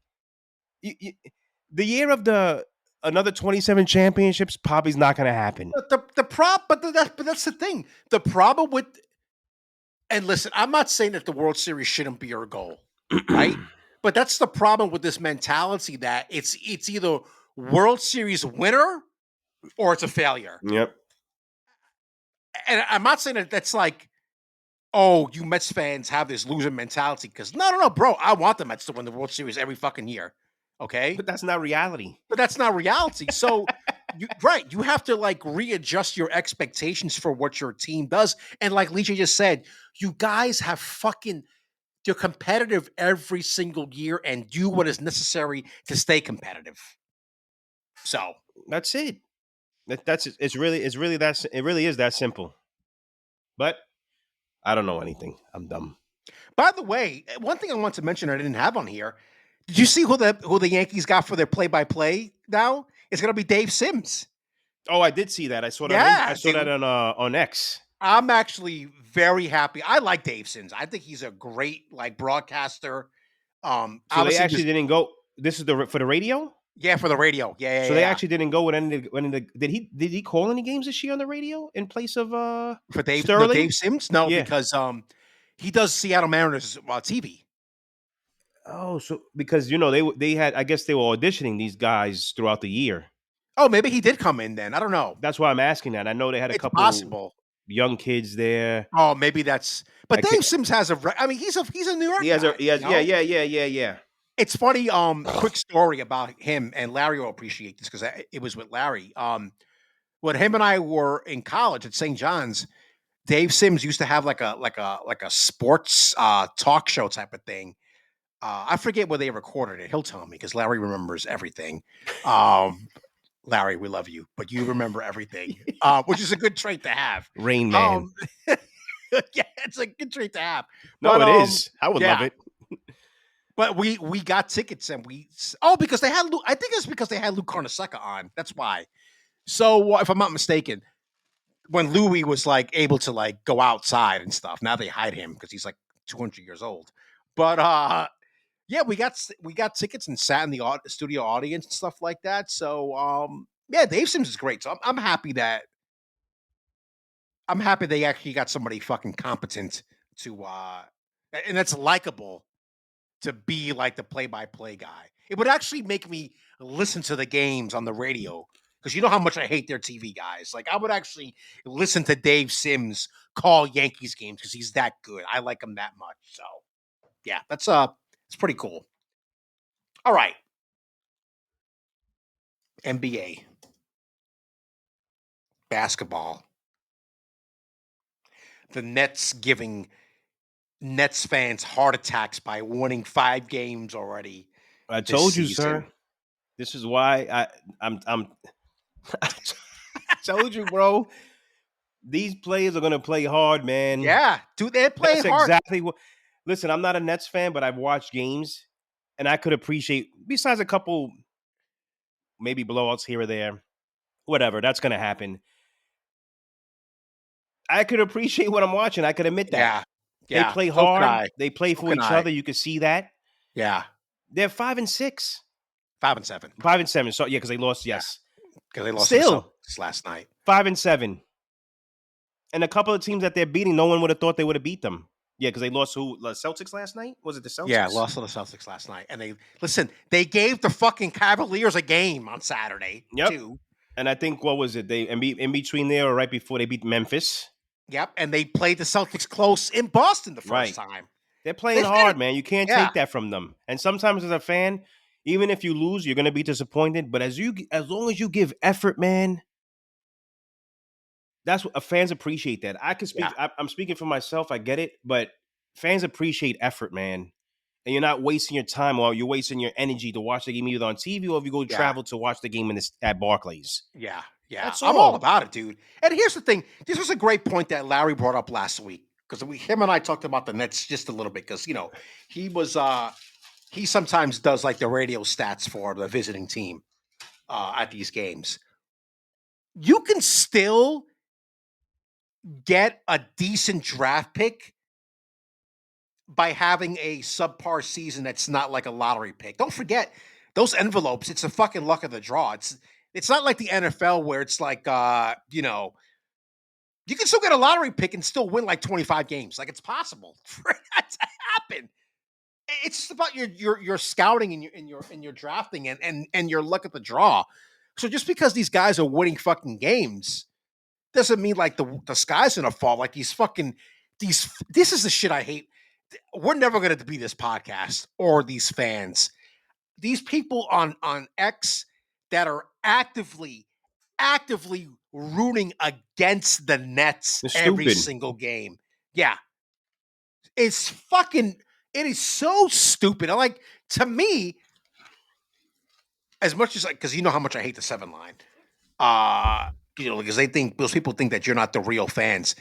These Nets fans that are on fucking X, you guys are not real fans. I'm sorry. That's bullshit to me. And somebody made the excuse. He's a leader of the ring pack of the wolf pack. I forget what the account is, but his excuse is, oh no. We wanted them to win when they had the players and they didn't, but now they're winning when they have like scrubs. Yeah, that goes to the players though. That goes to these diva players. Right, exactly. Which goes to my point about tanking. Yeah. These players, whether you think they're a scrub or not, they want to play basketball. These are some of these players' only opportunity to show. And if they don't make it with the Nets, they can make it somewhere else. They're gonna play hard. People see that. People give effort. People see that. So guess what? For whoever this guy is that you're talking about, you know what you are? You're a fucking loser. And you've been a loser all your life. But it's a good. It's and this is something you said that I didn't really think about. I think you said this like 2 weeks ago. The last time we chatted. And I think Larry mentioned this as well. These guys, they have veteran guys on this team. That's what they sign these guys for. Yeah. They don't sign these guys to play them. Yeah. These are guys going to show them the NBA life. It's not easy to jump on a plane and travel every other fucking day. Yeah. I know they get paid a lot of money. I'm be the first one to say badger them. You know, you get to pay. They get paid. A lot of them, the good ones, get paid very well. Mm-hmm. So for me to hear you bitching, I don't want to hear that. I'm talking about the guys that are on the Nets right now that haven't hit their big contract, like Cam Thomas. I love this kid. Claxton, yeah. I love this kid as much as I love Juan Soto. I'm being serious, man. He's a good ball player. He really is. Yeah, I love him. Yeah, he hasn't signed his big contract yet. But, getting on that plane every other day, traveling, West Coast, New Orleans, here, there. And he still gives effort. He plays hard.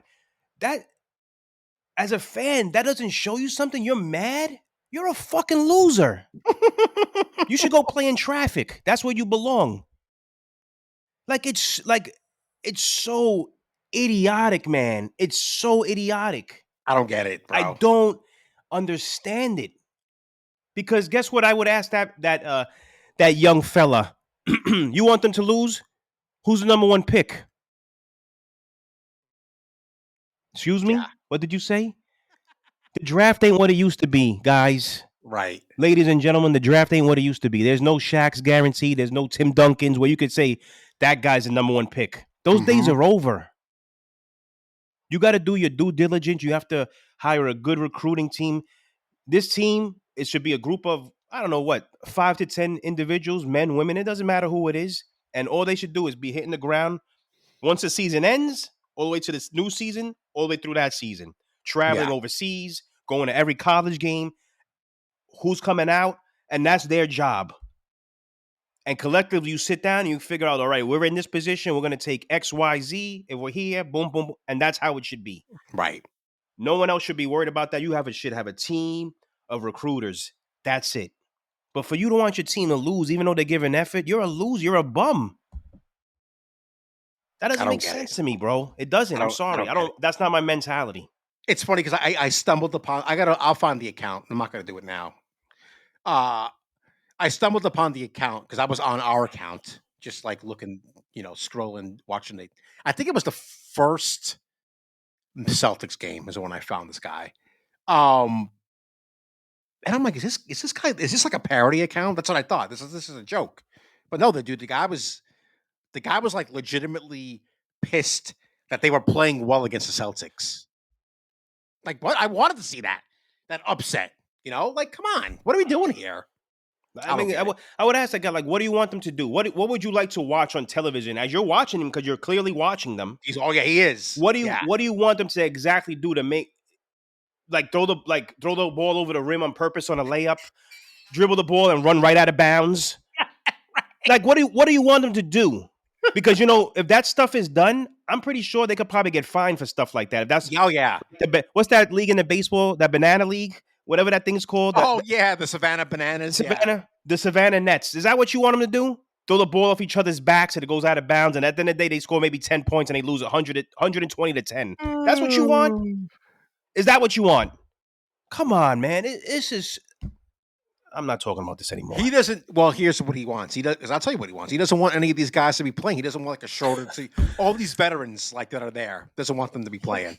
God, bro. Yeah, I know. It's ridiculous. But some of these guys you already drafted with decent picks because Right. you're trying to get to that point. So Exactly. they have to, like, this guy sounds like a really, like, one of these guys you talk about, the brain rot people. They live in like their own community and come up with these stupid ideas. Like, you think that the Nets going to really sit down Cam Thomas? And it's not happening. That's their best, almost probably their best player. Yeah, he is. That's looking to make it. He would run out of town so quick. Yeah. And he don't have that leverage. Why would they bench that guy? Come on, man. So stupid. So stupid. Anyway, speaking of stupid, this fucking NBA Cup thing. Well, can I ask a question real quick about this NBA Cup? Yeah. Why can't we just use the regular courts? Dude, my coworker yesterday, because we obviously went to the bowling. I'm dead ass serious. Yeah, we're sitting there, and he's like, "These courts are ridiculous." It's like that was the first thing out of his mouth about it. Bro, I can't always look at the game. I got to look away a little bit, and then I got to come back. I get dizzy. Why do we have to change the course? Why do we change the course? Is there a reason for that? Just because it's different? Man. It's something different in the year? That's what it is. This shit, it's dumb. I'm looking at the standings. Like, this is so fucking stupid. Why did they? Can you explain why they are doing this? They're trying to get, I guess, more viewership. I think that this would help. But then it doesn't help. Nobody likes it. As I said, a lot they overthink things. Were you the one saying that you think that the players are they're not taking these games seriously? Did you tell me that, or somebody else did? I don't think they're taking the game seriously. Okay, I think it was my coworker yesterday. He's like, you can tell that they're like taking these games off, like they're not being serious about this at all. I'm just looking because the Nets haven't played one of their games yet because they play Friday against the Knicks. That'll be the first one tomorrow as we record this. Um, Speaking of the Knicks, what is going on with this team right now? Because they're 5-6. Uh, they seem to be kind of middling I right hate now. I hate the win one lose one shit. I hate that shit. That's what I mean. Yeah, They had a good that's what's game. They happening. had a good game the day before, 2 days ago against them. Jesus Christ, who did they beat? Anyway, and then they lose yesterday by 1 to the Bulls. I'm just like, I get it. There's some people still injured. A lot of people they're getting on Thibodeau again about the throwing his plays into the ground with the minutes and all of that. Mm-hmm. I'm not a big fan of that argument, but whatever. That's people's argument.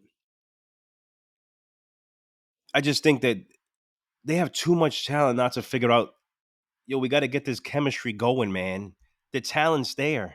I Yeah. told you, man. Eastern Conference Finals, nothing less than that. Nothing less than that. I don't want to hear it. I don't want to be fucking bothered. I don't care. You made this trade for a reason. And the leaders on the team got to make it work. And that's all I can really say. I don't know what I'm watching here, but it's only 11 games in. It's still early. It's still early, but they got to get on they got to start with like a 5-game winning streak and then go from there. But because this win one, lose one shit is annoying. Yeah, so just to confirm, they lost last night to the Bills by a point. Yeah, 124, 123, and then They what was did it? beat the 76ers. 76ers. They smacked them. But the game before that, they got lost destroyed. Not destroyed, but yeah, they lost to the. They gave up 132 points to the Pacers. To the Good Pacers. Lord. Yep.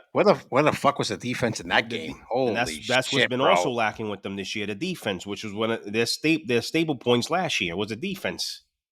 I'm a little surprised at. Yeah, I mean, 124 points given up to the Bulls, 132 to the fucking to the Pacers. Yep. The game before that, they beat the Bucks. I mean, everybody's beating the Bucks these days. Yep. Even the Nets are beating the Bucks. But listen, the next two games they're playing the Nets. Those are not going to be easy games. Next They're two not games. easy games. Nope. You know, it's not back to back, but it's like a 2-game series. Friday and then Sunday. So those are both. That's funny. They're both home games for the Knicks. That's weird. And one's an NBA Cup game, and one's it's just. This is why this is stupid. This is why this is fucking stupid. I find it stupid because I got to keep up with one is an NBA Cup game, one is not. I don't have time for that. If you're gonna do an NBA Cup thing, do it for a 2-week duration. Right. And yes. start I it, agree. end it, it's over. So here's the thing. So that the Friday game, this is just the Knicks schedule. The Friday game is a cup game, and they don't play another cup game until oh my god, I just saw it. Where the fuck is it? Until the day after Thanksgiving. So 2 weeks against talking about 2 weeks. Hornets. Look at that. You could have gone. Yeah, I'm good. Thanks. I couldn't get into Charlotte. Yeah. I wanted to go Nets Charlotte, not Knicks Charlotte. I can't get into the the Knicks. I can't. It was Knicks Charlotte. It's Knicks Charlotte. No. What I'm saying is I would go to Nets Charlotte. I can't get into Madison Square Garden with the No. This game is in Charlotte. Oh. That's what I mean. Those tickets are like $6. I'm not traveling to Charlotte to go to a no. I'd rather just go to Barclays to see the Nets. I mean, to see Charlotte when they come into town. Your original plan was you were going to see your dad, and he lives down there, right? I'm just saying you could have, if you would have kept those plans, you could have gone to see that game. No. You could have got in for I could have got in for like $2. There you go. That's what I mean. Because forget about getting into Madison Square Garden if it was here. Forget about that. Those days are over. Even sitting up top. Let's look. Let's see how much the tickets are for Friday. The Nets are at Madison Square Garden. Nets at Madison Square Garden on 400 seconds, like a $1.30, maybe $1.50. Let me see. We're doing this live, folks. I'm on StubHub. Selling fast. No shit. Selling fast.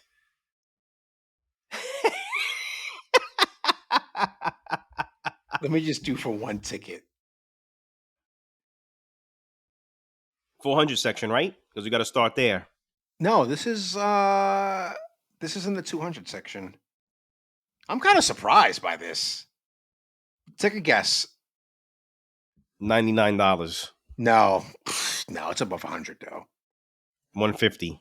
This is section 224. You're close, yeah. 148. No, that's bad because you go by that, the 400 section is not going to be that much less. That'll probably be like 95, maybe $100. This is center court. But it's $44 in fees. But they're saying, because they have a thing here, it says great choice. This ticket is 22% cheaper than the average ticket in this section. Yeah, whatever. On our site. Go fly a kite. That's how they get you. Get out of here. You're wilding. It's a lot. Anyway, so I had Joel Embiid on this thing. I don't even know if I want to talk about this guy because I don't want to talk about it. He's a loser. He sucks. Yeah. Anyway, let's talk about Bronny James though. Delete.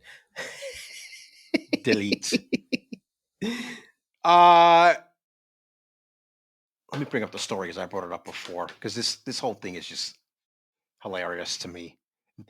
You want to talk about the ultimate example of nepotism? This is it right here. Oh boy. So for those who don't know, this is a USA Today story.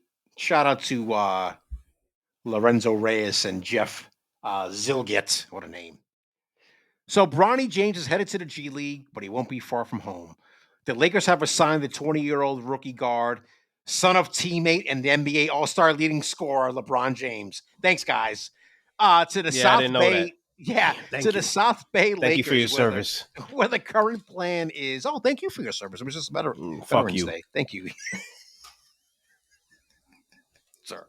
I'm trying to be nice here. You are trying to be nothing. You're trying to be a wicked fucking troll. And thank you for your service. Hope you choke on your beer on Wednesday. Jesus Christ. Anyway, the current plan is for him to play in the G League affiliates' home games. Only the home games. A person with the knowledge of the matter confirmed to USA Today Sports. Blah, blah, blah. The Lakers are under no obligation to play Bronny James in the G League and are free to develop him as they please, given that the team signed him in July to a standard player contract. Two-way contracts, by comparison, mandate that a player spend the chunk of the season with his team's G League affiliate, capping NBA service at 50 games per season. I didn't know that. Blah, blah, blah. We don't care about any of this other shit. So I think the reaction to this has kind of been funny to me because I think it was Windhurst that said, listen, guys, we all know this is nepotism, but it was also like, who cares? You know why you're saying that, buddy? Because of your position as an NBA writer for ESPN. You know what I mean? You're not going to rock the boat with the network that shows the NBA games. This is fucking ridiculous. You would think, looking at him, you would think he was writing articles for fast food, but damn, bro, he looks like a Windhorst, whatever that is. Jesus Christ. Moo. All right, enough with the body shaming. Stop that. It's not nice. Don't sue us. He probably gets fucking joked upon all the time. You're beautiful, Windhurst. You're a beautiful man. But I mean, this whole thing is just, it's so fucking, this is the shit that we talk. Who said, oh God. Forget about it. They're not going to get up there. Sauces. But I mean, it's not only that, but I mean, who called this shit in the beginning? It was us. We said it from the beginning. Like, this is, and I my biggest problem with this whole thing, it's not necessarily how they're handling him. because it's how they're handling him, right? I think it's the media that's like, oh well, okay. We know it's nepotism, but shrugging my shoulders. Who fucking cares? It's so stupid. Say what you gotta say. I just still think that LeBron James did this for his own selfish purposes, and I'm gonna stick with it's gonna actually hurt his son in the long run. I agree. Because no matter who his dad is, obviously LeBron James, if your son can't play basketball is up to par of the NBA players, it doesn't matter who you are. Mm-hmm. And he's not going to learn anything that way. You know what I mean? Yeah. You got to let him build his own. If he didn't get drafted, so what? So be it. Now you got to do blood, sweat, and tears like a lot of people that don't get drafted to make it to the league. There's a lot of stories that people are successful, but you're choosing to use your name, I feel, to get him in the league and hopefully find a path for him to become some kind of player that makes some kind of difference in the NBA.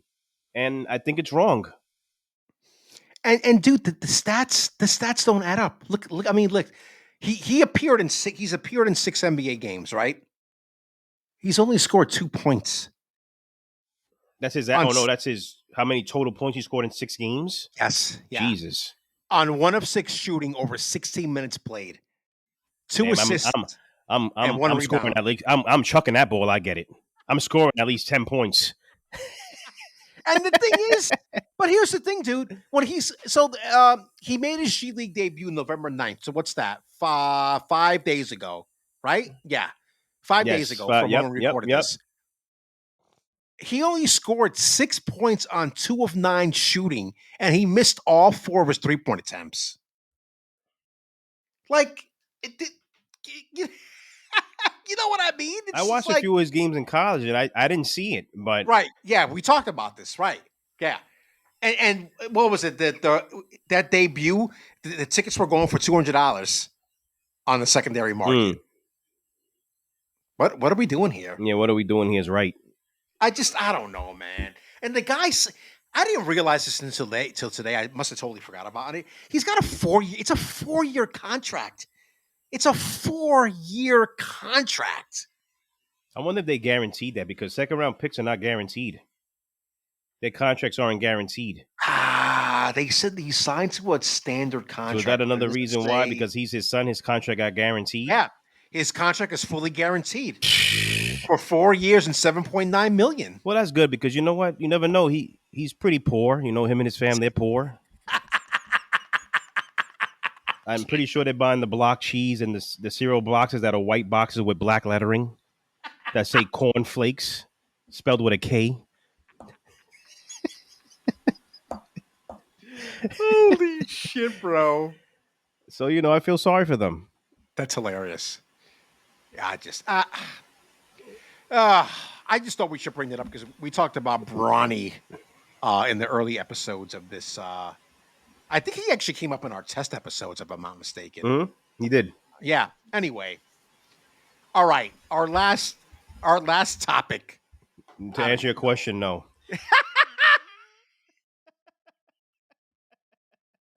Sir, I really don't. That does not make for good radio. First of all, I won't be home tomorrow at that time. Right. And number 2, maybe I'll watch it eventually, but I don't really care. I think these things are just publicity stunts. And just... Hold on. Before you go on, we're talking about. Yeah, sorry. Go ahead. A Mike Tyson versus Logan Paul fight. Go ahead, continue. I just think their reaches, and of course Netflix is going to do it. Yeah, of course, because they know they're going to get the eyes on it. Yeah, I just don't care, man. I don't like to see athletes that I used to love. And Mike Tyson was the last time I truly loved boxing. Yeah. I don't watch boxing anymore. Yeah, same here. And I don't want to see. I probably would have been more interested if Logan Paul would have maybe fight a boxer that's known today that I would have known. I probably would have been more interested in that. Yeah, I agree. I'm not interested in this, bro. If I had to give you a percentage, I'm not even lying. Maybe 5%. And I'm pushing it. Yeah, here's my problem with this. I think this is, by the way, so just letting you guys know, we know pro wrestling is fake. Like, we all know that. So there's a term that gets used. It's a work, right? It's predetermined, it's fixed, whatever. This fight's a work. Okay. Like, I never thought that, but I don't. You know why I wouldn't doubt it. You know why I say that? Because go back to the last time this happened.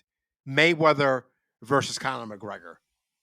Mayweather with that. Yeah. was toying with McGregor in that fight. Toying with him. He could have fucking murdered that man. But they kept the farce going for like a few rounds just to like justify what was happening that night. And don't forget, this is going to be in Jerry's world. This fight.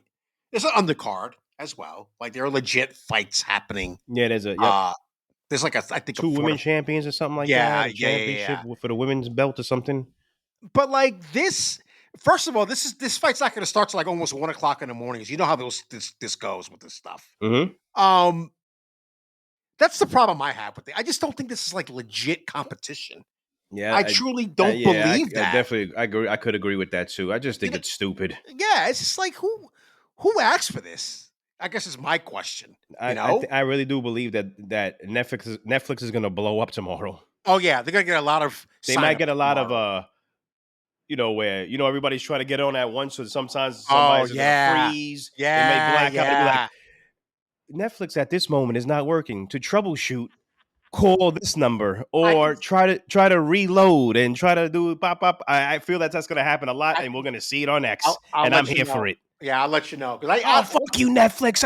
I'm going to quit your service, you bitch. But they'll be right there for the NFL next week. Bring it on, baby, because I need to be entertained. Let me see what time. I want to see what time this is supposed to be happening tomorrow. Starts at 8, no? Yeah, the pre-fight thing starts at 8. Yeah, so which means the main event's not going to start till like after midnight. It's just the way this happens. If you guys watch UFC, it's the same thing. By the way, UFC is going to be. By the way, can we just quickly? I know you don't watch UFC, but you know how much the cheapest ticket for UFC is going for? Yeah, I think you told me. Secondary market at Madison Square Garden. I think you told me. I don't remember though. It's like $425. Yeah, that's what you said. $4 something. I remember that now. Sitting in the 400 section. No, I'm good. Thank you. No.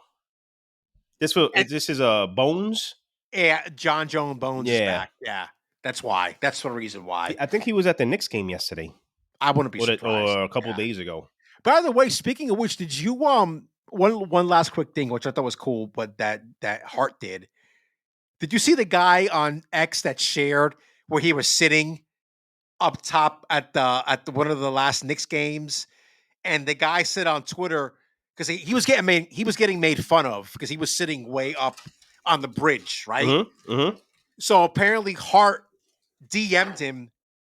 Next game, I got you, bro. Oh yes, I did see that. And he gave him like check better your DMs. I got you. Yeah, I got you next time. For yes, I did see that. That was pretty cool. Yeah, it was. But the thing is, because the guy was saying he was getting shit for the seats that he had. I'm like, but those seats aren't bad.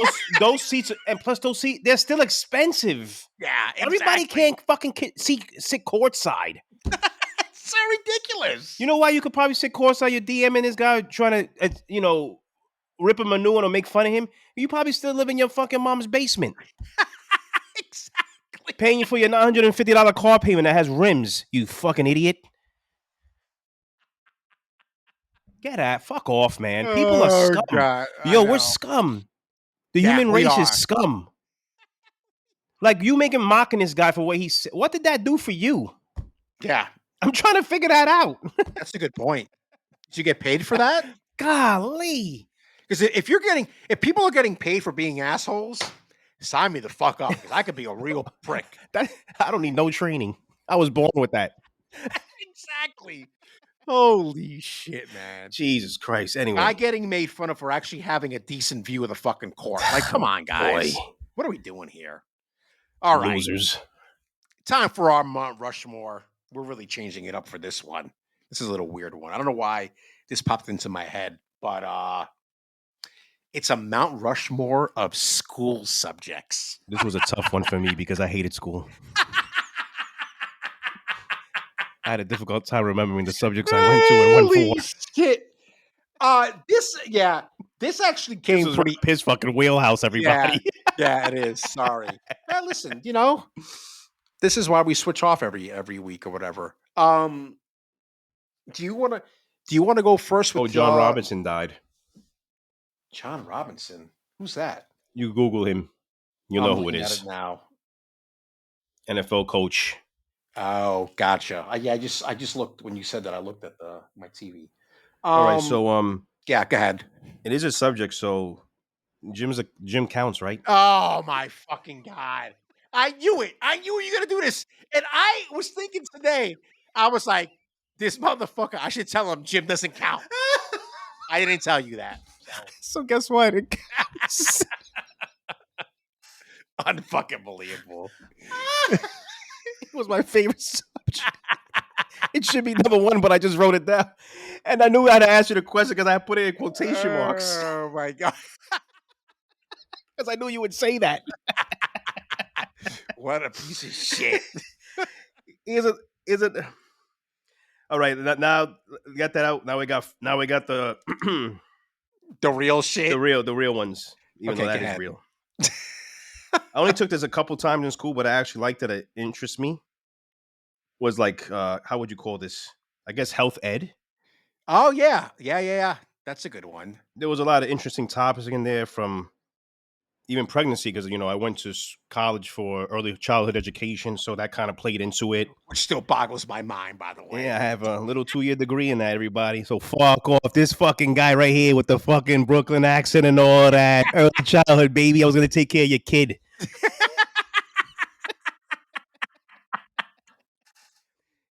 We're walking here.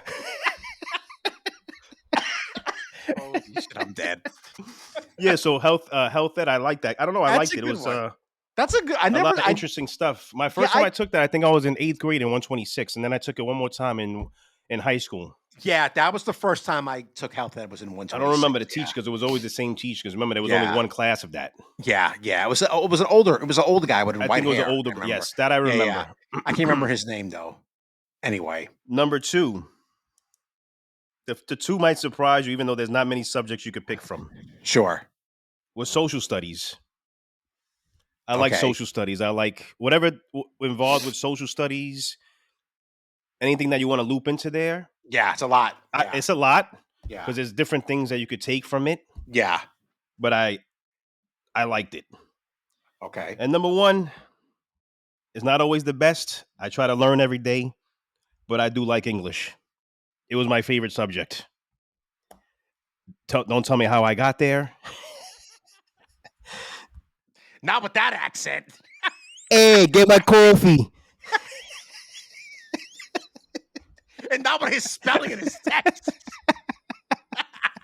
And sometimes I'm a troll because we got the grammar police, so I send it on purpose because I want to see what he says back. Yeah, sure. On purpose. I'm going to be the troll. It's soon to be. Looks like Danny's going to take that over. But as hard as this was to do, there it is, ladies and gentlemen.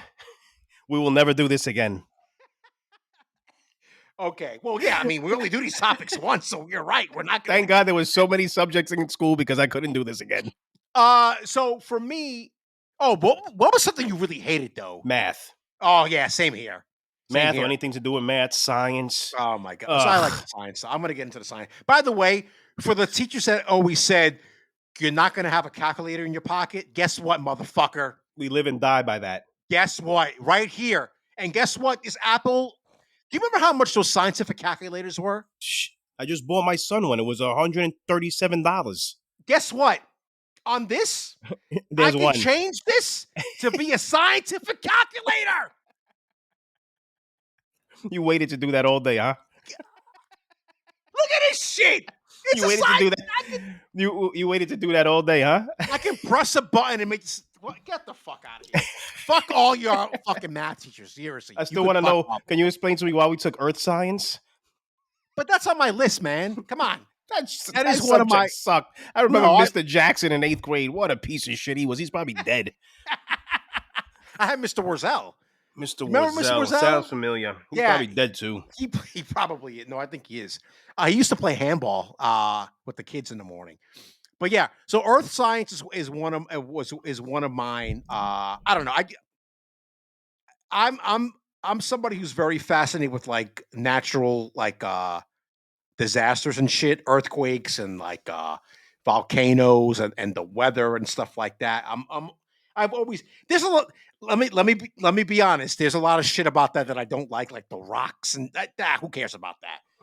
But Or the like the other, sedentary and all that yeah, bullshit. yeah, yeah, yeah.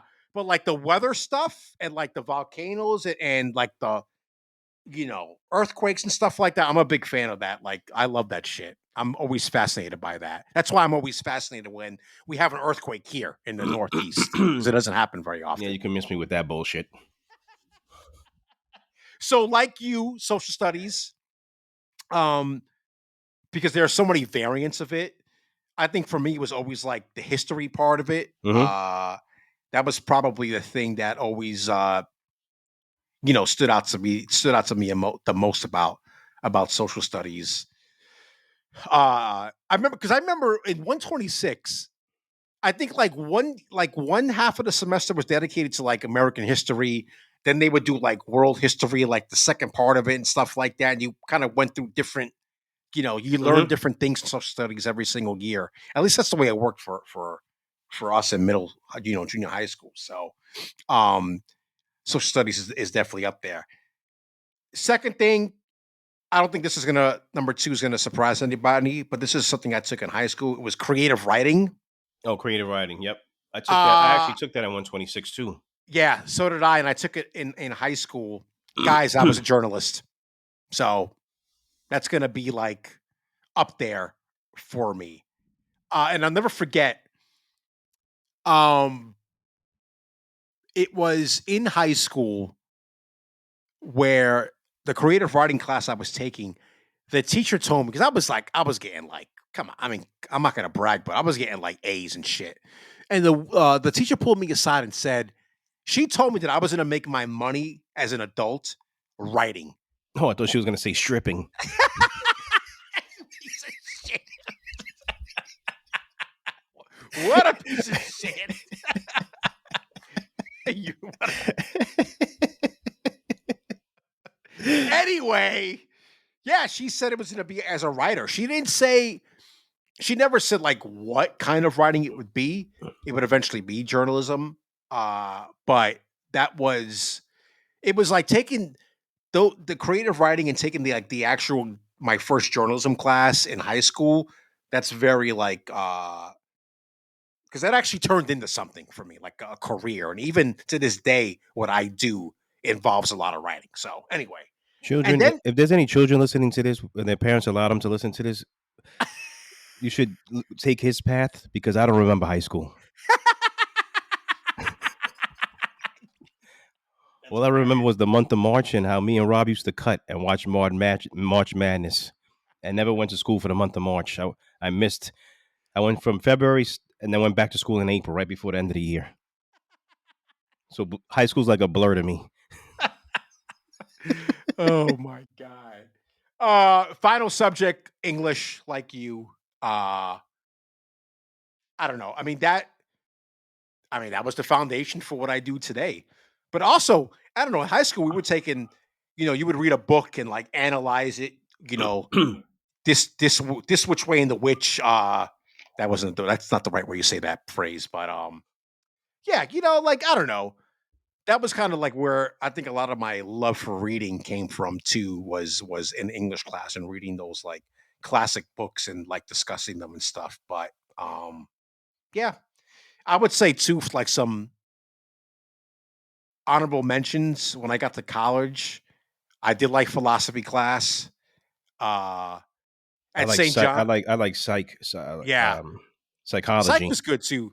Yeah, for me too. So at St. John's you had to take 3 classes of theology. That was like required. Theology. Yeah, yeah. Theology. These. That was required to graduate. What You have to these? take Oh no, the theology. Sorry. what a piece of shit. Yo, Eric, when you hear this, you have to tell me if that was the same case for you because I know you did the associates there. So I wonder if you have to take the 9 credits as well. So it's because 3 classes, 3 credits each. Anyway, yeah, that was interesting. I'll never forget. And maybe we can end it here. This is a life lesson for everybody. This is what a theology teacher said to us in class. It was a marriage and the family class. Oh boy. Okay. Yeah, this is an elective. I purposely took this class. So he said, I'm never going to forget this.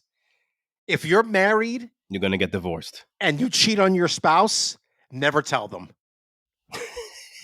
Because the aftermath is worse than doing the deed. I'm just going to 100. leave it there.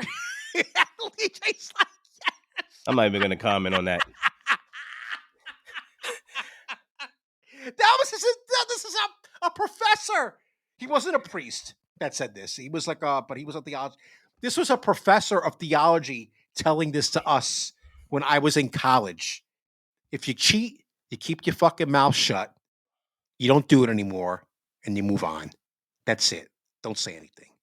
That's not coming from me, folks. This is what the theology teacher said. And good night.